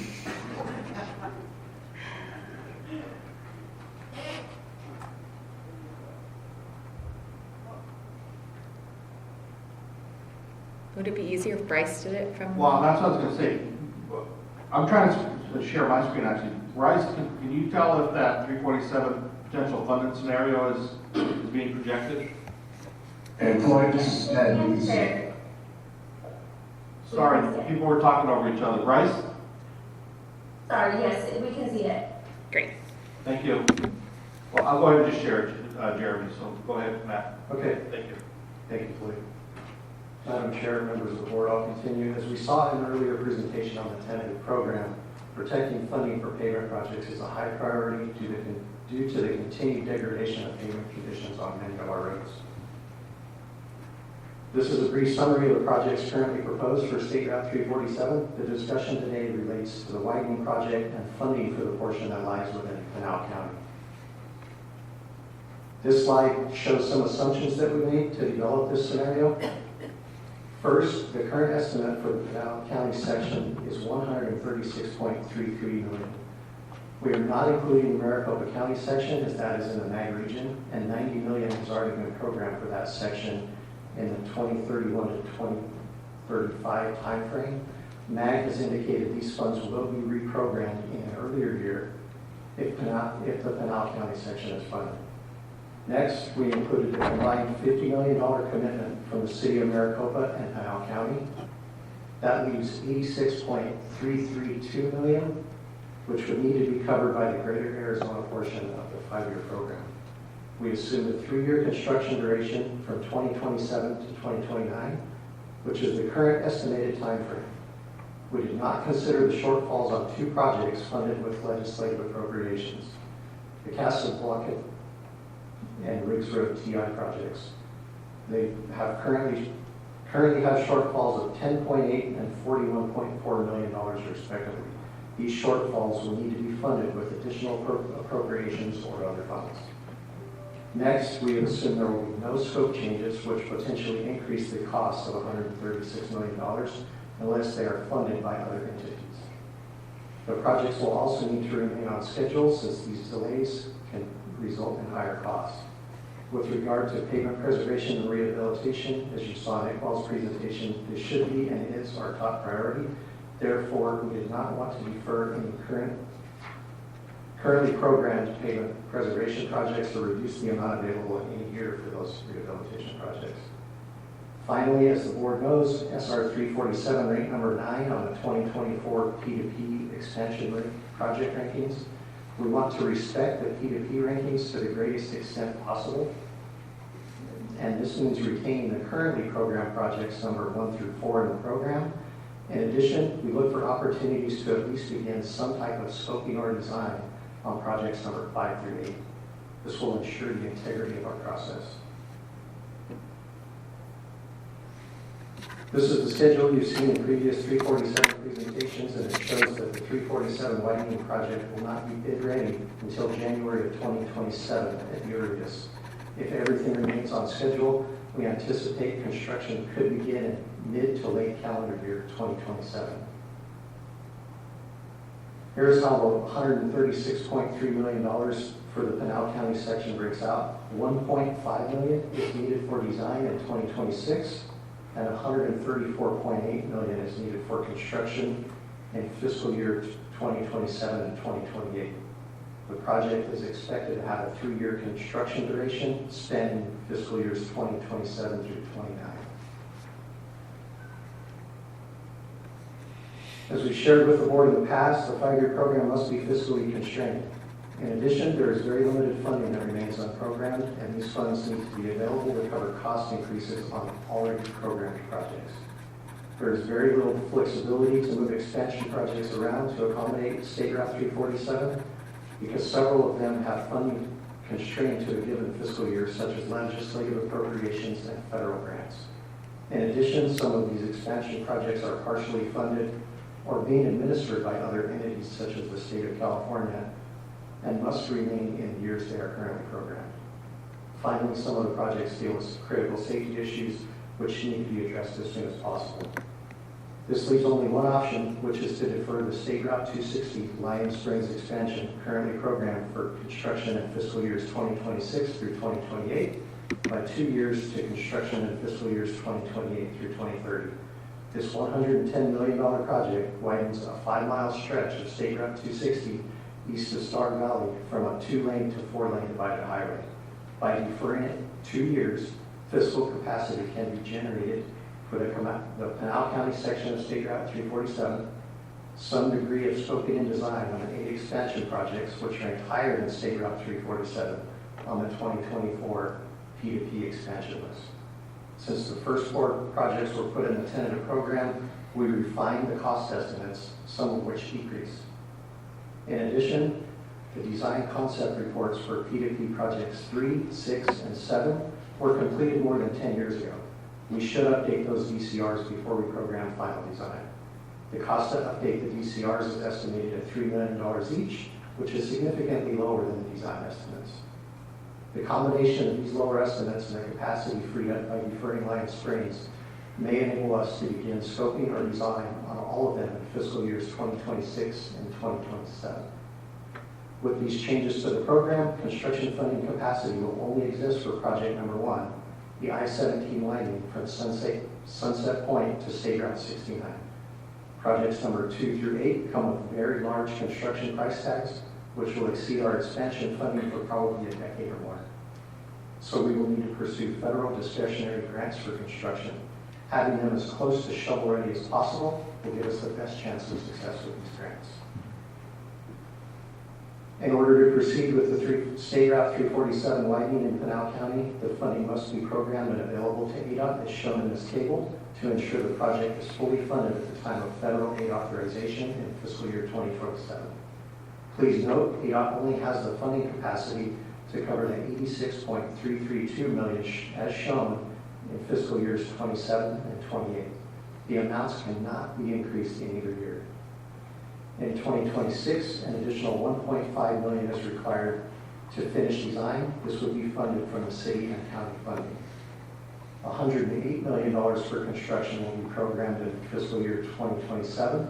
The 5-year program will have $60 million in capacity, and a $48.5 million balance will need to be received by ADOT in fiscal year 2027 before the project can be authorized and advertised for bids.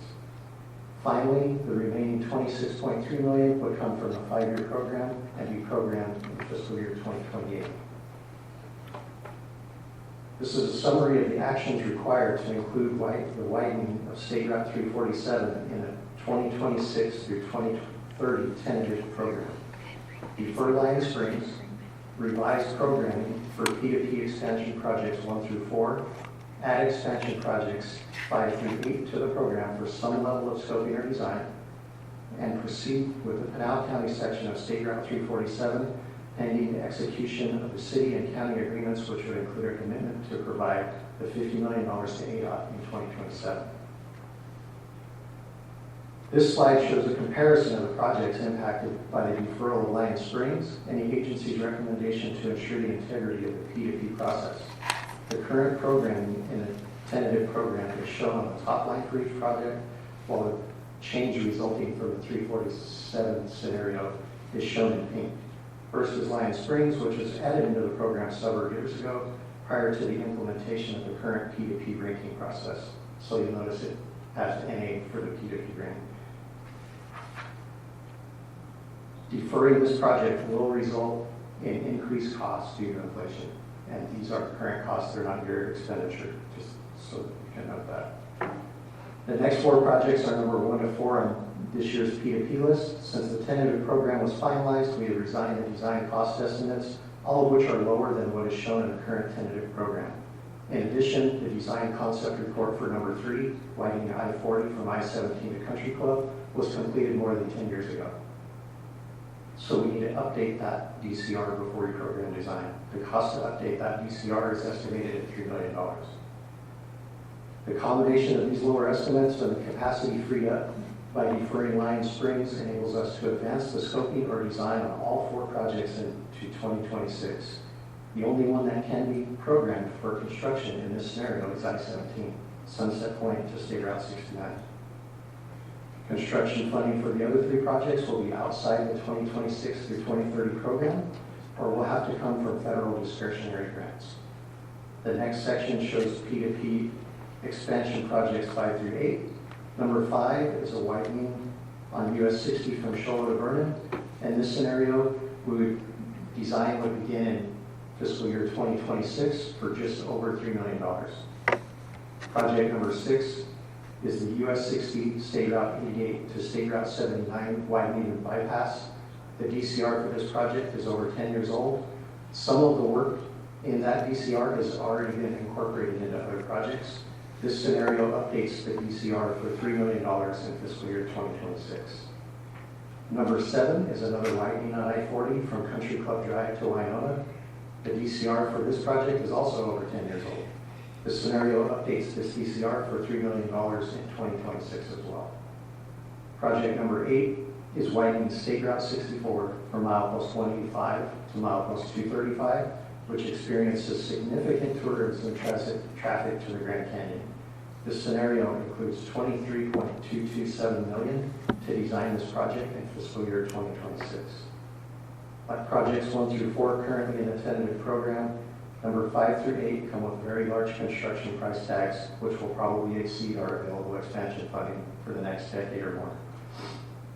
We will need to pursue federal discretionary grants for construction for those as well. Having them as close to shovel-ready as possible will give us the best chance of success for grant applications. Finally, the State Route 347 widening in Pinal County can be funded for construction in fiscal years 2027 and 2028, primarily as a result of the deferral of Lion Springs and the $50 million being contributed by Pinal County and the City of Maricopa. Thank you. I will take any questions now. You did great, Matt. Thank you. Board Member Howard, you have been a champion for some alternative ways to fund this. Would you like to comment, or do you have any questions for Matt? I got one quick question on Lion Springs map. Did you say the DCR was out of date on that project as well? Madam Chair, Board Member Howard, that comment does not apply to Lion Springs. It just wasn't ranked in our P2P process because it was part of a previous. Madam Chair, that's correct. It was programmed prior to our current P2P ranking process, but it is currently on schedule to be delivered. There is no DCR update required. In this, one more thing. So this section of widening is 4 miles, and it's the only section of that highway that is not 4 lanes, correct?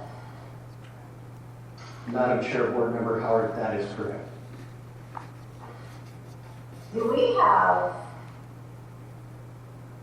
I can probably get this on, I'll get this one on, just a probable traffic count on that road estimated usage, but I can find that this week.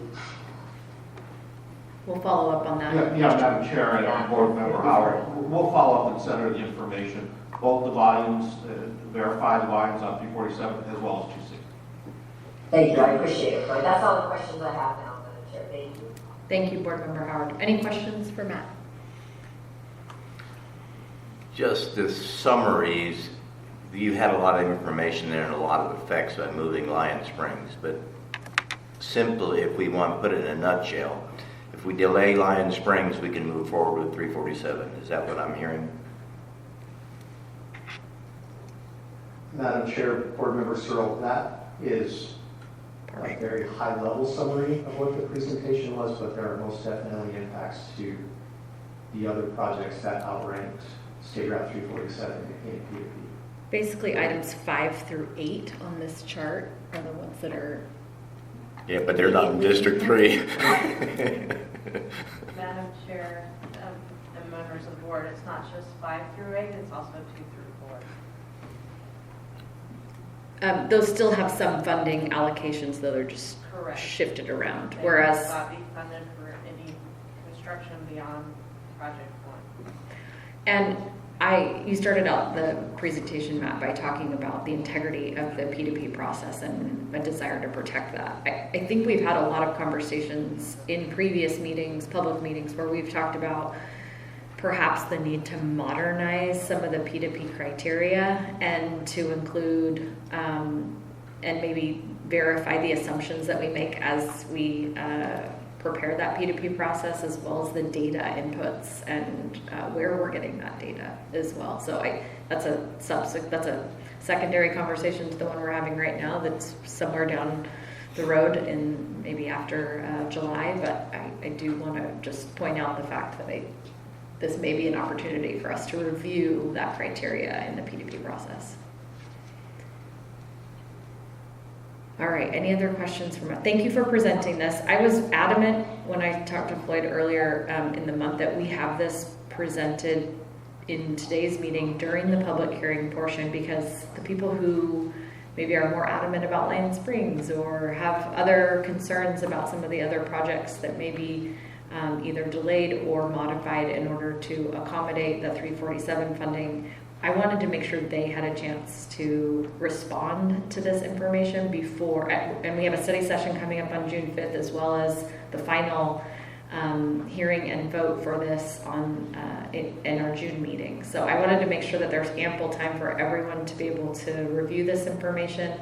I expect that ADOT staff is in conversations regularly with Gila County and other groups that may be directly impacted by some of these modifications, and so by all of these modifications, and would just ask that we continue to communicate as regularly as possible with those different jurisdictions to ensure that everybody understands what and why we're doing this, or considering this, I should say.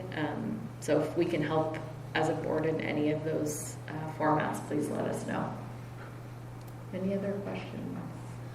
Madam Chair, I think this truly illustrates the painful reality that we're dealing with, and that is, once again, our needs far exceeds the resources.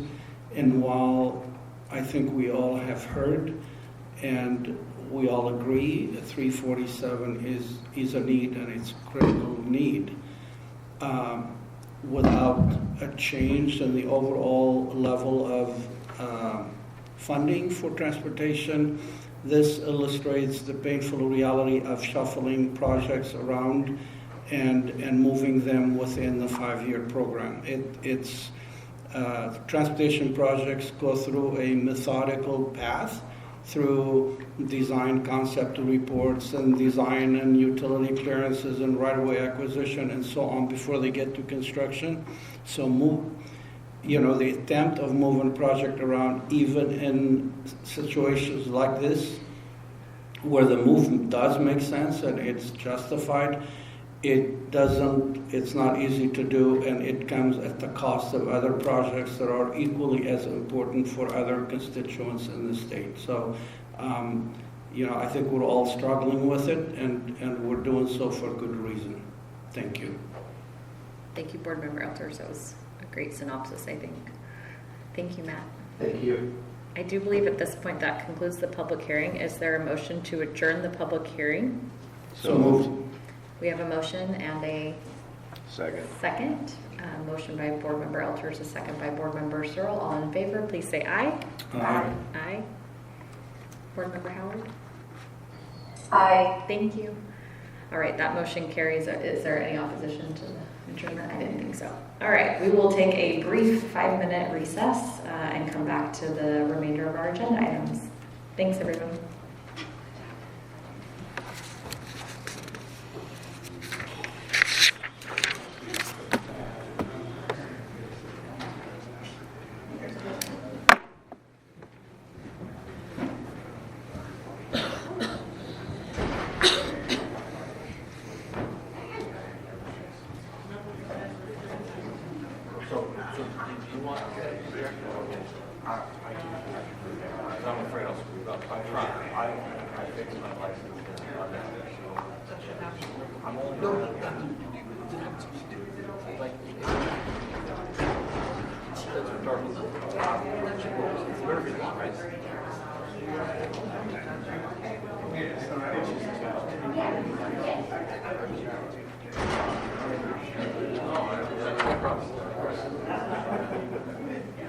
So do we still have to use that? No.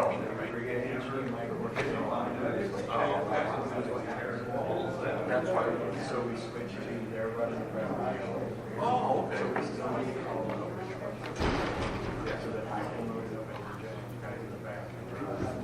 I'm gonna need caffeine to make it through this thing. I'm so hungry. I had too much caffeine, but I'm so hungry now. Video and presentation. Perfect. I won't try to mess up. These guys are broadcasting a lot, so I need them to do the art. Yeah, perfect. Okay. Thank you, Jeremy. Yeah.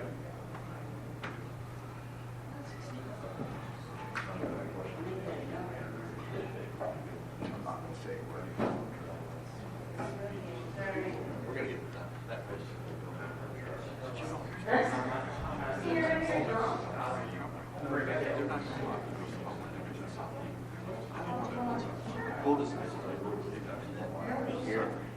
You're not going to go. The thing about Mexico, yeah, they're crazy, but when they want to do something, they do it.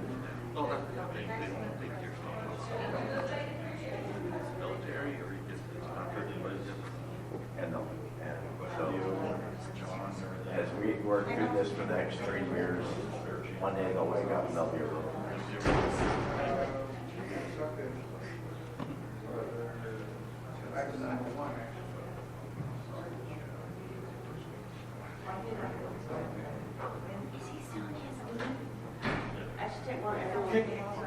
No, I didn't want to really interrupt him. I'm like, ooh. I don't know if he's still in.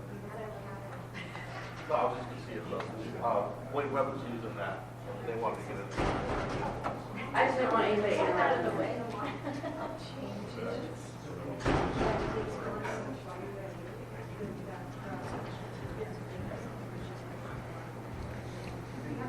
Anything we fix it.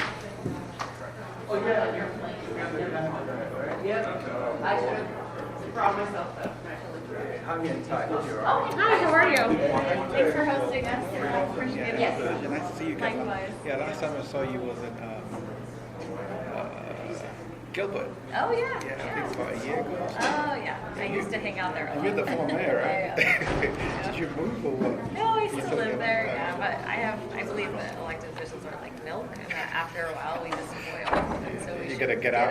Yeah, I was in for 12 years, so that was good. Yeah. As a mayor? Yeah. 4 as mayor, 8 as a council member. Yeah, but I loved it. It was really fun. Yeah, and you guys saw a big transition throughout. Yeah, it was a lot. Yeah, there's about 190,000 people when I got elected. When I left, there was 275.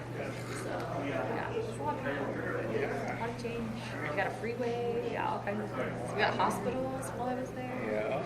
All kinds of fun things. You have your big water expansion, Yeah, water treatment plant water expansion. treatment plant. We did a wastewater treatment plant expansion, and then now they're doing the water treatment plant, like the whole new one. Yeah.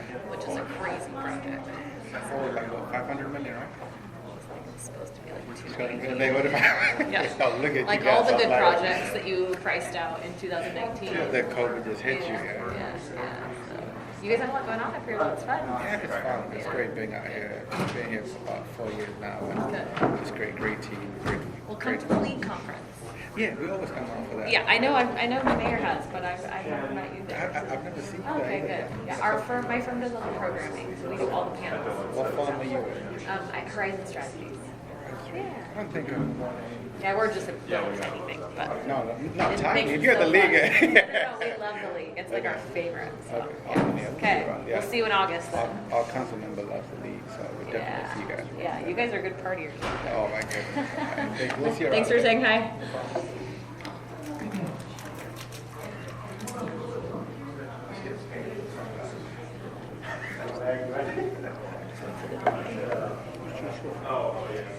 All right, we'll make this the 2-minute warning to reconvene.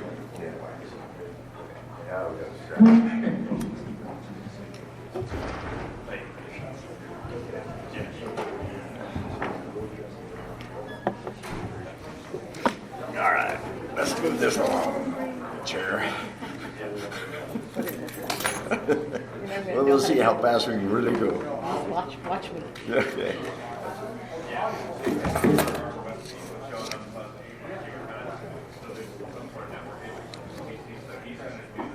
Sam, that segment of 93, that's in the 5-year plan, is that the stretch that the Mayor Kingman was talking about, or is that separate? Okay, so it's scheduled for next year? Yes. Okay. I know, thank goodness. I drove it last night at 11 o'clock at night. So. It's pretty rough. It is rough. But they've moved it up. Yeah. No, it's great. It'll be good. I want more I-11 signs. All right, we will reconvene. Thank you all for the indulgence of a few minutes.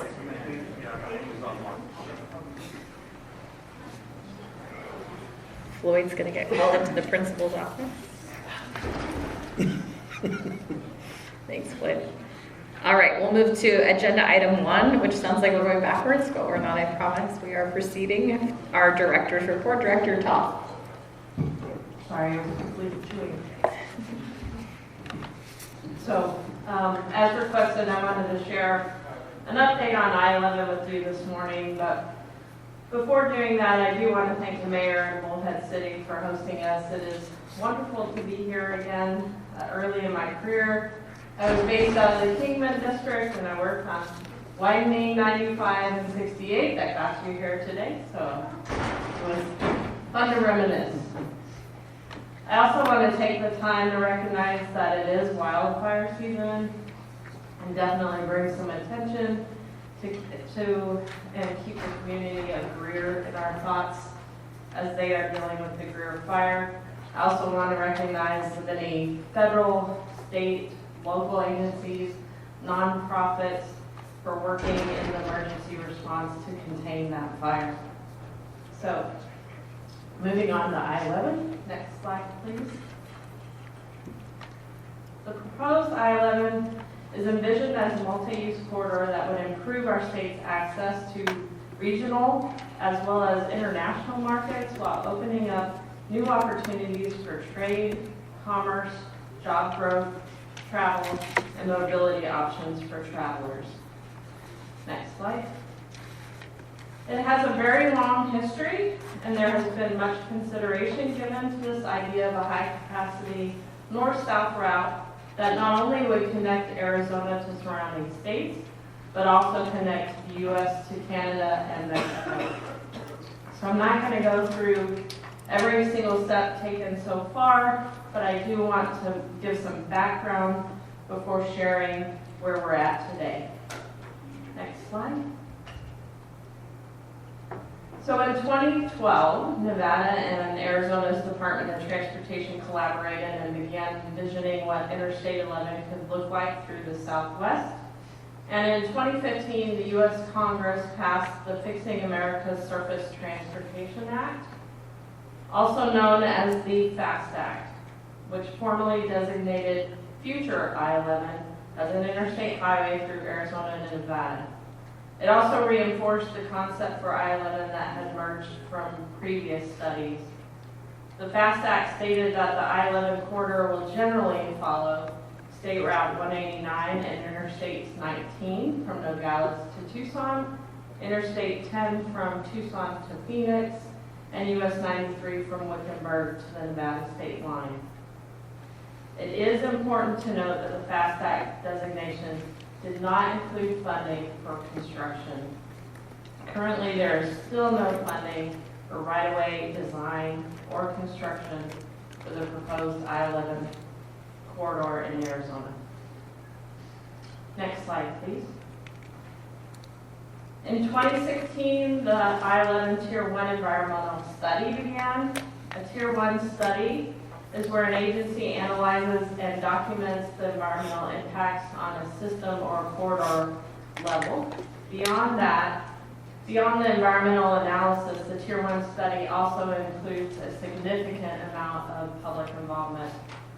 We conducted several formal comment periods throughout the I-11 Tier 1 study process, held a total of 18 public meetings and hearings to engage with the public and listen to feedback.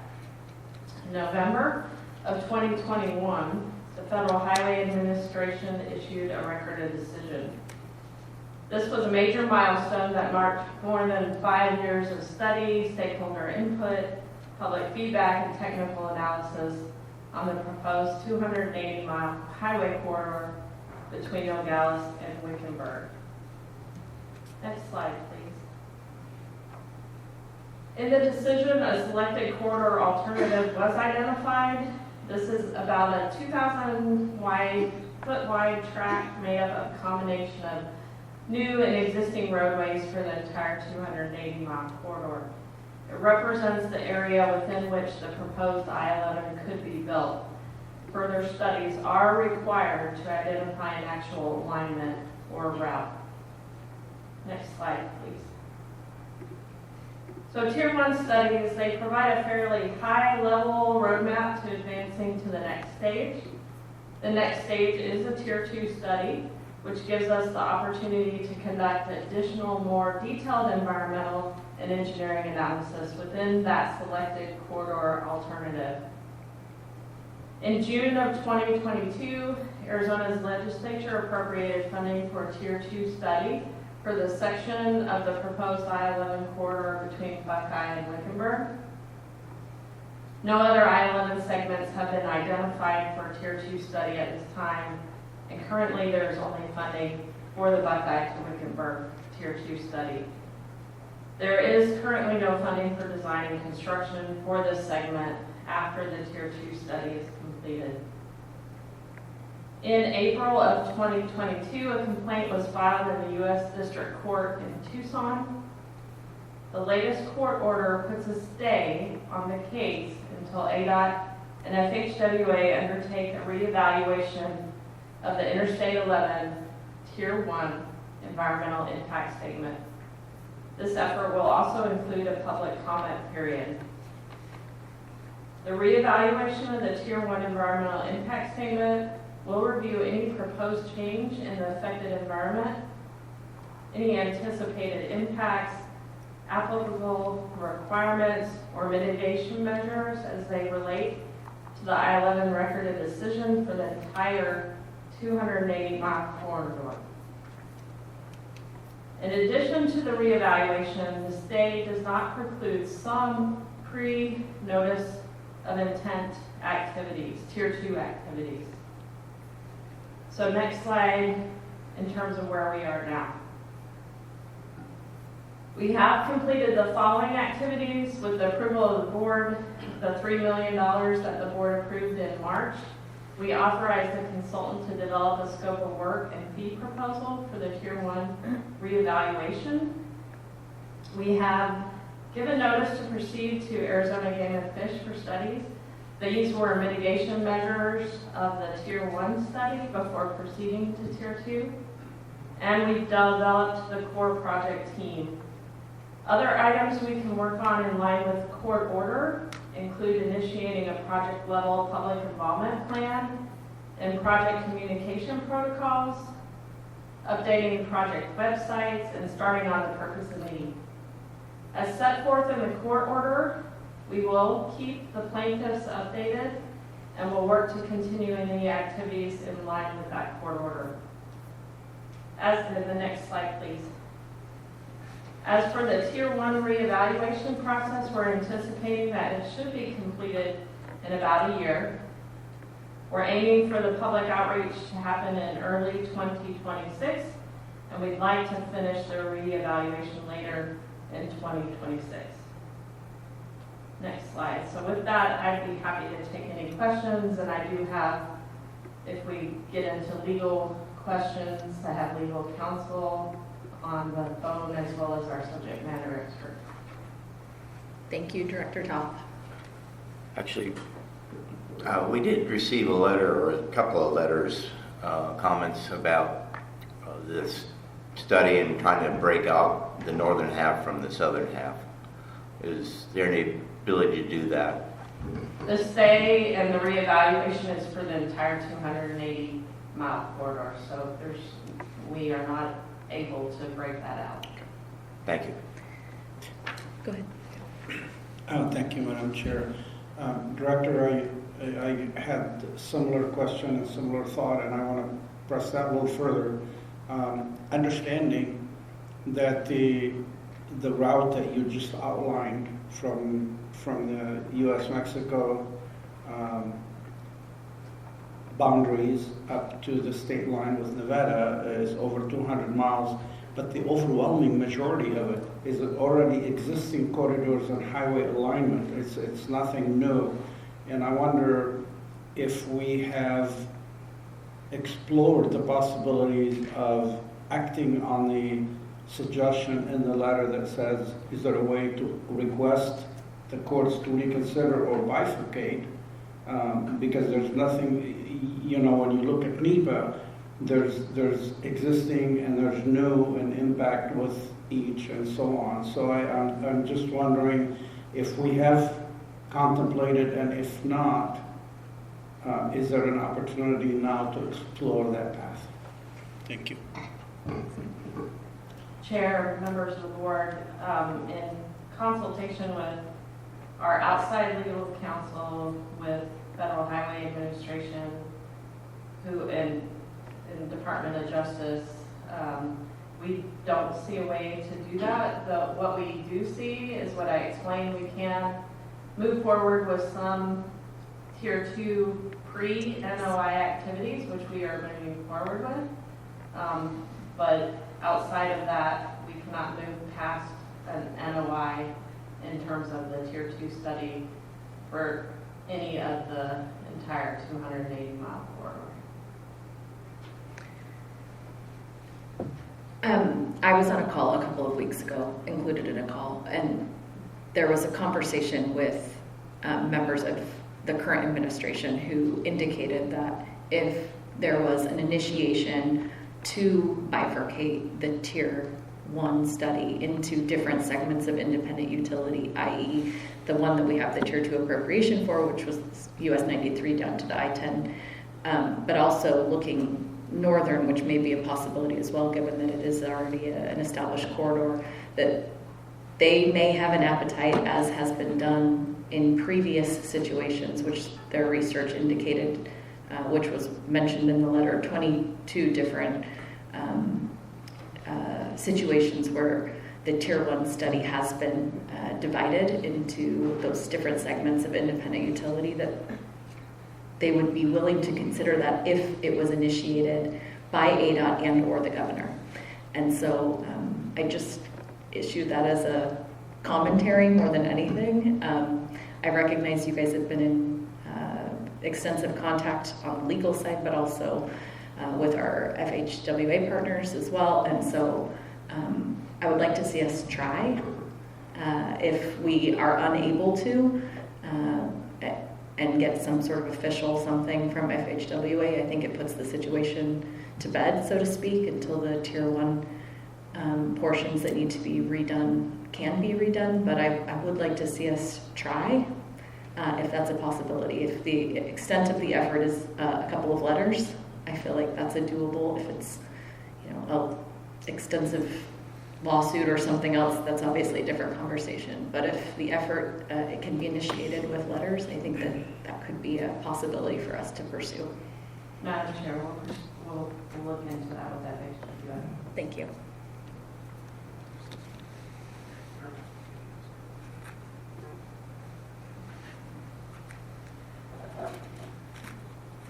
Okay.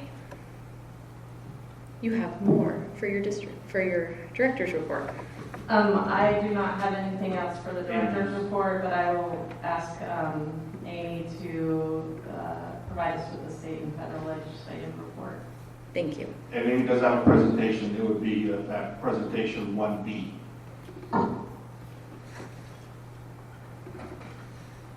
Good morning, thank you. Good morning, Madam Chair. I'm going to turn my camera off. It looks like it's doing something weird here. I apologize. Thank you, Madam Chair and members of the board. I'm happy to be with you today to provide a state legislative update. Next slide, please. Just to give you a snapshot of where we are today, when we saw each other last in April, I think it was just before the 100th day of the legislative session. We are now at the 124th day of the legislative session. The total number of bills that were introduced were 1,679. Thus far, 351 have been passed, and 139 vetoes have been issued, and 214 bills have been signed, along with 127 resolutions introduced and 29 have been passed. And as a reminder, we were very grateful to have both the House and Senate honor the 100th anniversary of the Highways magazine as well as the governor. Next slide, please. So just some dates ahead for everyone's awareness. The House is currently recessed until this coming Tuesday, May 20th, so they took a break this past week. And the Senate stands at recess until Wednesday, May 28th, so they will be out all of next week and will return following Memorial Day. Next slide, please. We provide just a brief update on two of the bills that we've been tracking with respect to appropriations for transportation funding. These two bills that remain alive, so to speak, that I wanted to highlight that have moved through both chambers are HB 2192, the appropriations for Interstate 10 vehicle lanes. This would appropriate $70 million in FY 25-26 and $50 million in 26-27. For the I-10 between SR 85 and Citrus Road. This will be for the design and construction of additional vehicle lanes separated by a lighted median. This bill has passed through chambers and it's just pending the budget negotiations. So with all of the money bills, we anticipate them essentially not moving forward at this point, given they've been passed through both chambers committees, and will just remain to be seen where they end up in the overall negotiated budget. The same goes for what was House Bill 2557 and SB 1617, Appropriations State Route 347. These bills now mirror each other, and they appropriate a net increase of $41.4 million from the general fund for construction and other related costs for the Riggs Road SR 347 traffic interchange. Next slide, please.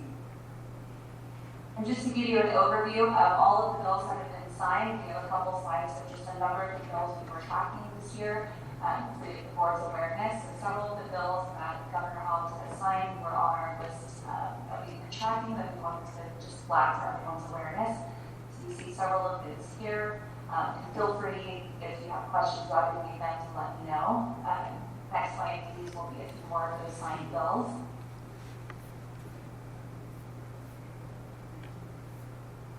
Next slide, please. Thank you. And a few more here. I will highlight a couple bills here actually. HB 2111, which is now Chapter 123, License Plate Special. This bill contained, and not even sure what the total number of specialty license plates contained in that bill were. There were a number of them introduced. So we're continuing to reach out and work on that. And these bills here you see have not yet been chaptered, so they have been signed by the governor, and we're continuing to work internally to begin implementation plans for each of these. Next slide, please. Moving on to several of the bills that have been vetoed that we were tracking that we wanted to raise for the board's awareness. Of note, 2814, HB 2814, non-custodial federal monies appropriation. We were grateful to see that bill vetoed as it would have impacted several of the board's abilities to distribute federal dollars. And next slide, please. And goes with several of the Senate bills, specifically SB 1086, Transportation System Performance ADOT. I know several members have asked for information following the last board meeting on that bill. The governor did issue a veto letter for several of these that we shared with the board, and happy to share you all again if you'd like. But again, so several of these have been vetoed, including the construction projects. There's SB 1089. Next slide, please. And that is my legislative update for today. I'd be happy to take any questions if there are any. Any questions for Amy? All right, thanks, Amy. Appreciate it. You can do it. 124 days so far. Takes a certain amount of grit to do what Amy does. All right, we'll move now to, and thank you, Director Toth, for the report. We'll move now to the District 2 report. Anthony? Anthony's our Northwest District Administrator. There was high praise for you from some of your colleagues today. Pleased to be here, Madam Chair, members of the board, to present construction projects in ANOS Northwest District. Some of the recently completed projects were one we did with Mojave County on various occasions, improved markings in the roadway as well as some curved feedback signs. Advanced warning of those curves coming up and slowing down. Silver Creek Road lighting signs project, was completed. I-41 on Creek to Home was a swash, was a big rehab, as well as the US 93, I misread my own slides. US 93 Taylor Street with Bird Ranch roundabout widening was done at the last board, Wittenberg, just after there. A couple of the pictures of those roundabouts at Bochemont, Rincon, and Coke. And this will tie into the previous mentioned projects at Vista Royale and Cafe further to the north. Current construction projects we have is Rancho Santa Fe Parkway TI. It's the new traffic interchange that is a Wittenberg or Kingman project, and they did go through a process of renaming that intersection to Flying Fortress, and we had time to accommodate that within the current active project. I-40 California border near Mountain TI, as well as the I-40 near Mountain TI to Lake Havasu, are both wrapping up. Rehabilitation projects. We have East Kingman TI, a deck replacement that should be done here in the next couple of months as well. The Holy Moses Rattlesnake Wash Pavement, we just had a kickoff meeting in the last week or two.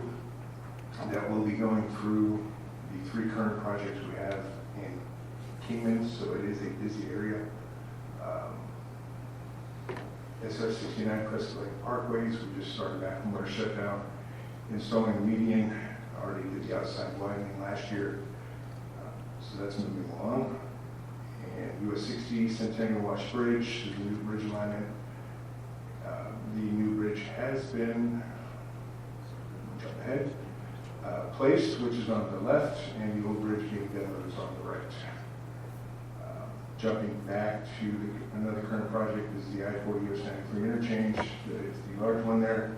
The picture you see from left to right is the Fort Beale Bridge. The new ramps from 93 to I-40 will be going over. And then the bigger box on the right is the new Beale Street alignment now. And the existing 93 on the far right. This is the Rancho Santa Fe Parkway TI, again, currently being called the Flying Fortress, expanding the I-40 bridges in that location for the on-off ramps. And wanted to add, if I could, a response to Mayor from Kingman about the 93 condition. We are sending maintenance forces up there the next couple of weeks to improve that roadway, and the Sanctuary Road project that he referenced has been moved up and should be out to bid by the end of this month.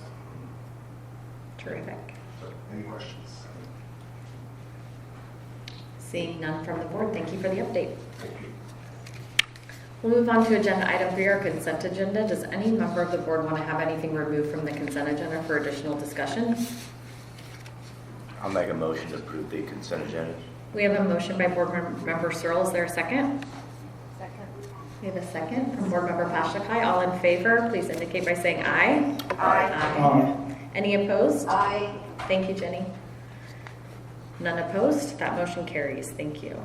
We'll move to the financial report with Christine Ward, agenda item 4.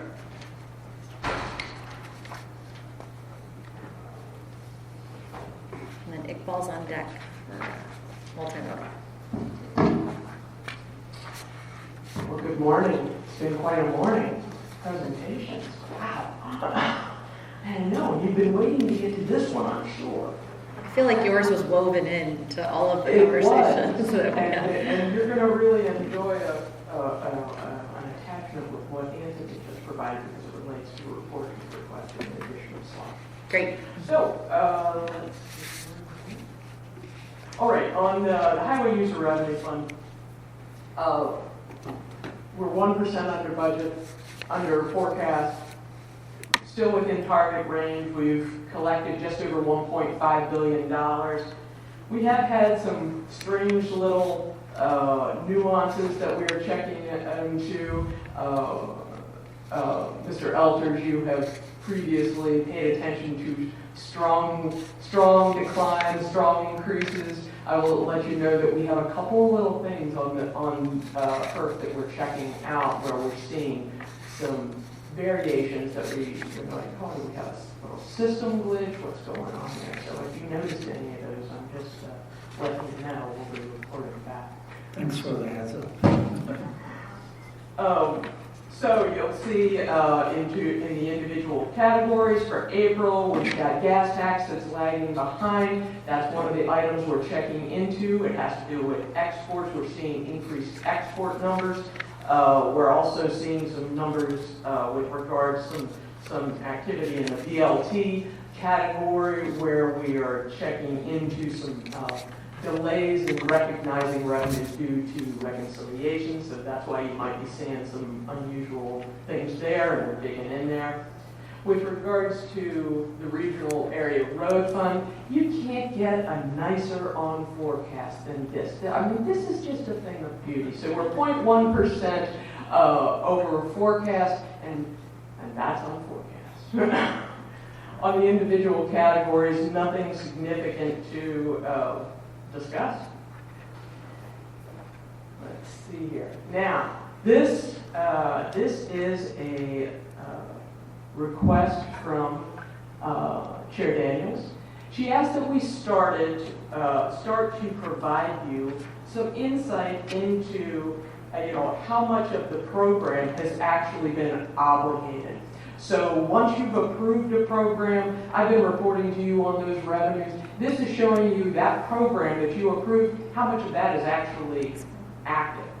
So and been obligated. So what you're seeing here on the well, it's kind of aqua, that almost $2.7 billion there. That's your approved program plus that little coppery color at the top. That is adjustments from awards. So when we come back and we say this amount of money has been released and come back into the program, or these projects have come in over and used up some of that contingency, this is what you're seeing here. There were $154 million of adjustments through March. Now we'll get more current on when you'll normally see this report is the first Transportation Board meeting after the close of the quarter. So your next one will be in July. Oh, you might be wondering, okay, what do you do with that $154 million? Well, Anthony was just up here and reported to you about a sanctuary, US 93 sanctuary road to I-40. That's 78 million of that 154 that went to projects, and this is the overall rule. We take those dollars, if we have excess dollars, and we put them on projects that you have already authorized, and that's exactly what happened here. The balance of those funds went to some pavement preservation, largely two pavement preservation projects, one on I-10 in Cochise County, and the other one, SR 160 near Tuba City. That's where those funds are going, projects that you have already approved. Because we need them shovel ready and we need to get those dollars applied quickly. With that, I will take any questions you might have. Any questions on the financials? All right, seeing none, thank you, Christine. Madam Chair. Oh, yes, please. Really quick. Yeah.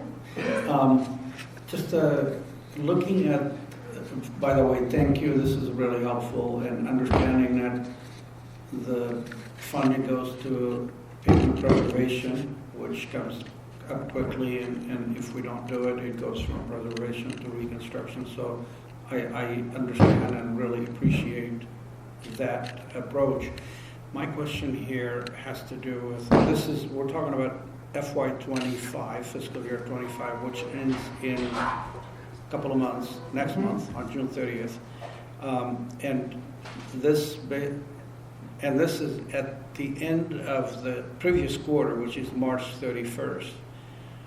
We're saying 37% of what the board approved is obligated or funded. It seems like low for we're already in the fourth quarter of the year. Is there a short, quick explanation for that? Madam Chair, Mr. Elders, this is a reality that the bulk of the program gets delivered in the last quarter of the year. And we have, as an agency, worked arduously to try and bring that obligation forward. And it is actually a focal point for us upcoming. We've been discussing it as an executive team as to what we can do to more evenly balance the obligation of the program, delivery of the program throughout the year. But your comments are very insightful, and they do reflect that the bulk of the program gets delivered in that final quarter. Thank you. Thank you. Thank you, Christine. Thank you. Have a great day. All right, we will move to agenda item 5 with Iqbal. A tribal transportation update and the ambiguous last minute items.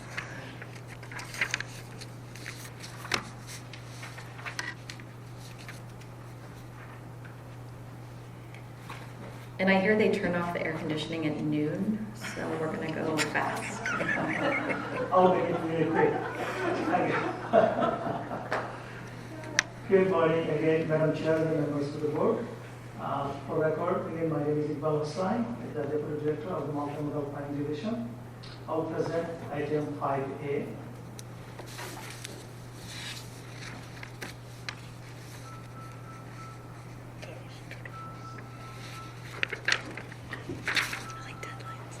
So I'm happy to start with an update on an initiative that ADOT is leading. We kicked off a project back in February to update the designation of Arizona's critical freight corridors that are part of the National Highway Freight System, freight network.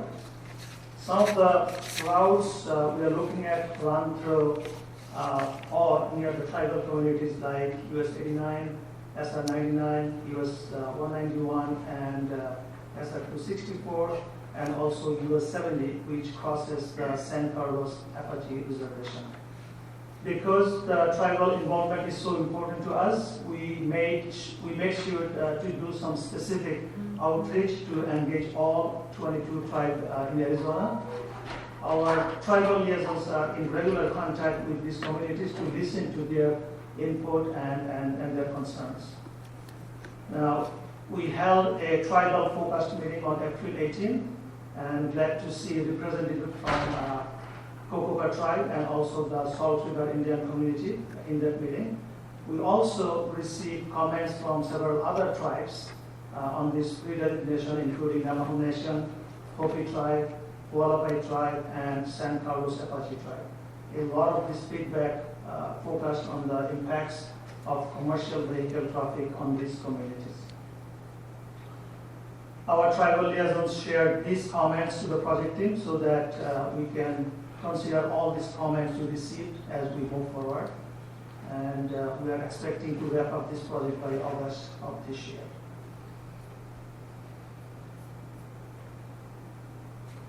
Another critical update on a request we received from Navajo Nation in June of last year. This is in regards to a road safety assessment request from the Bodaway Gap chapter of the Navajo Nation.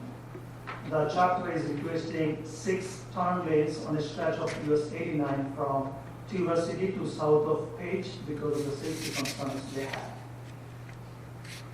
The specific concern is that they think that many drivers are not aware of that. They are traveling through active tribal communities, and this is a heavy tourist traffic area. There are several schools in the area. School buses make frequent stops in that area. They also mentioned that there are more concern they raised was that the residents often haul water to their homes, sometimes in large barrels or tanks, and this causes the unsafe traffic condition. So, responding to this request and the concerns we heard, we conducted a field review just last week. The road safety assessment study will help us identify and prioritize the safety challenges along this corridor. The project team is actively working on the report, and we are expecting the final report with recommendation to be completed by July 31st. Finally, just a quick update on some upcoming tribal coordination reports. On May 29th, there will be a statewide tribal transportation working group meeting. It is hosted by the Intertribal Council of Arizona. That will take place in Phoenix, and ADOT MPD staff will be joining.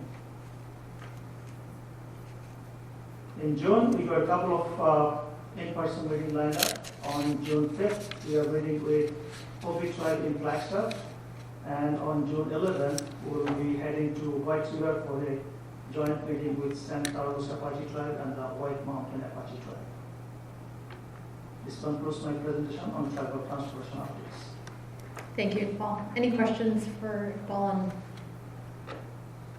5A? Okay, did you have additional items, anything for 5B today? I do. Oh, okay. Actually, not 5B, it is actually item 7.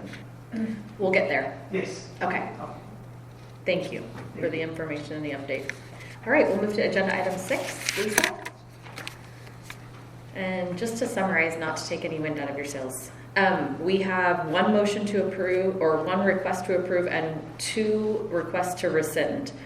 Do you want to just take us through the high level of the new application as well as the reasonings for the rescission? Indeed. Thank you, Madam Chair. For the record, I'm Lisa Dinka, and I'm the AZ Smart Program Manager. Next slide, please. Do I do this? No. Okay. Since our last meeting, we have received 3 new applications from the City of Flagstaff, Yuma County, and the City of Yuma. I'm going to skip the standard, here's what the program does. We have one new application before you today. It's from Gila County. It is for Young Road in the Tonto National Forest. In the blue column, you can see that this falls into a county under 100,000 in population. They will be pursuing the National Federal Lands and Tribal Projects Federal Discretionary Grant. They are requesting ADOT administration. They are requesting $814,632 for DOES, or Design and Other Engineering Services. The project construction estimate exceeds $20 million. The applicant is putting in $150,000 of their own funding, and this project will not be able to proceed without AZ Smart assistance. The project ranked number 1 because it is the only application in its category, and it had a score of 34. The project itself is to design, final design to pave and improve drainage and install guardrails on a 13.5-mile stretch of dirt road. This will complete the paving of Young Road, and they have indicated that it will help address road lane departures from a safety perspective. They are maintaining it under a cooperative agreement with the U.S. Forest Service, and they are requesting that ADOT submit the federal discretionary grant on their behalf. We do have 2 members of the applicant here today, if there are any questions for them or any other questions on the project. They've been extremely patient. We will, if it's okay with the board, I don't want to wait necessarily to hear a motion. Are there any questions on this particular application? We see the funding source, money's available. Okay, let's entertain a motion. So moved. So moved. To approve. And we have a second from Board Member Howard. Thank you. All in favor to approve this AZ Smart Fund application for Gila County Young Road? All in favor, please say aye. Aye. Aye. Aye. Any opposed? Thank you, that motion carries. We'll move to the request for rescission now. Thank you, Madam Chair. We do have 2 rescissions on the agenda before you today. The first one is from Casa Grande on the Burris Road, Clayton to Corston Road project. The board awarded the funding in the amount of $1,113,000 back in September. The city actually requested $2.5 million, but at the time, the $1.113 million is all that was available in the over 10,000 municipality funding category. So it was awarded. The city has been taking a hard look at the project, but they have determined that they're unable to complete the design for less than the $2.5 million that they had originally requested, and they are unable to reprioritize and make up the funding themselves. So we did present some options to the community, which included coming back to the board, requesting additional AZ Smart funding, but at this point in time, they have decided not to go forward. The second rescission is from Apache County. They were awarded $1.2 million for their Stanford Road SR 61 to Layton Road project back in February of this year. They had requested ADOT administration of the project. They were going to pursue the Safe Streets for All, or SS4A federal discretionary grant. The NOFO for that grant has recently come out, and it requires applicants to be direct recipients, meaning ADOT is unable to administer the project for them. The county has indicated to us that they do not have the capacity to administer such a large project. I believe it was in excess of $20 million for the construction. And they also cited uncertainty with the expiration of the bipartisan infrastructure law. It is unclear how many of the current federal discretionary grants that exist will continue beyond bill. They also cited that the requirement to submit a federal discretionary grant within 2 years, which is contained in statute, or they're required to repay and the board is required to rescind the design award, is problematic for smaller communities with projects in excess of $1 million, because we are required to bid those projects. So they too have advised that they are vacating their award, and happy to answer any question on either request. Thank you, Lisa. Any questions on either of these items? No, but I'll make the motion to rescind both the Casa Grande and Apache County grants. Thank you, Board Member Searle. Is there a second? Second. We have a second by Board Member Elters. All in favor for the rescind, say aye. Aye. Aye. Jenny? Aye. Thank you. Any opposed? That motion carries. Thank you, Lisa. Thank you. And it's my understanding we're coming back right July. Is that the time frame to rebalance? Okay. Good timing. Agenda item 7, Matt. Matt, I'm going to make this super easy on you. Oh, Iqbal's coming. You don't look like Matt.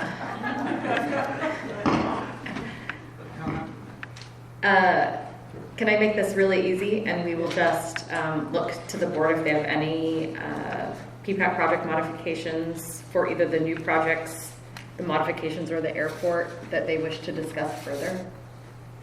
No discussion, other, just would like to make a comment. Please. Yes,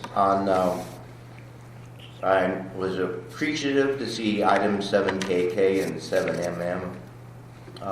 Both are projects that are going to be implemented on I-10 that we'll discuss in the P2P process. They're not in the 5-year plan, but it was good to see them move forward.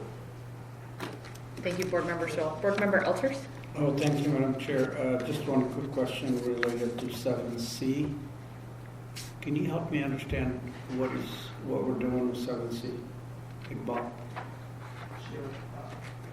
I-17, Sunset Point to State Route 69. Correct. So we have advanced construction.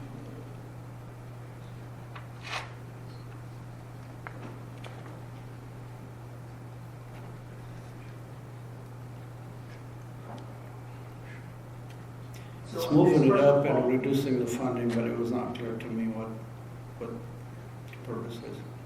So, Madam Chair and Board Member Elders, they modified the scope because for pavement preservation, at this time, they decided they were going to put in a 2-inch mill as a replacement until they do a full reconstruction as part of a larger project in 5 years from now, about 29. So they decided that they're going to do an interim fix until they do a full reconstruction. And all the interim fix needed was the 2-inch overlay. So that brought the cost down. Got it. Thank you. All right. Can we entertain a motion for all of the items 7A to 7SS? So moved. Is there a second? Second. We have a motion by Board Member Searle and a second by Board Member Elters. All in favor, please say aye. Aye. Aye. You're welcome, Iqbal. Any opposed? All right, that motion carries. Thank you all. Thanks, Iqbal.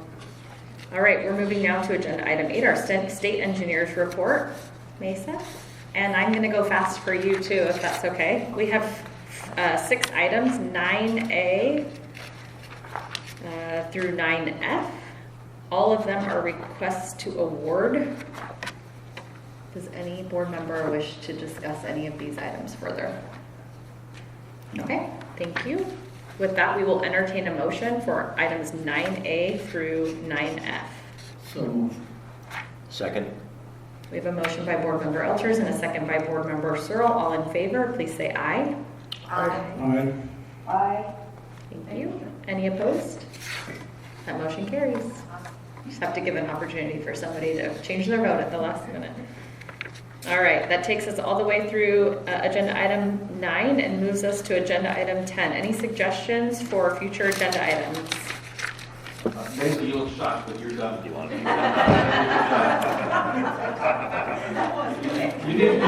to tell that you should leave town more often. Congratulations, you're done in a minute. All right, we do have a study session coming up on June 5th, again for the 5-year plan, and would request anybody who has additional comments or wants to continue to contribute. We do have comment period open until next Friday, the 23rd, I believe.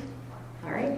And then our next board meeting will be on June 20th in the beautiful city of Payson, Arizona. Looking forward to there as well.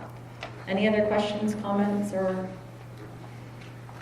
needs from the board? All right, thank you. This meeting is adjourned. Thank you, everyone.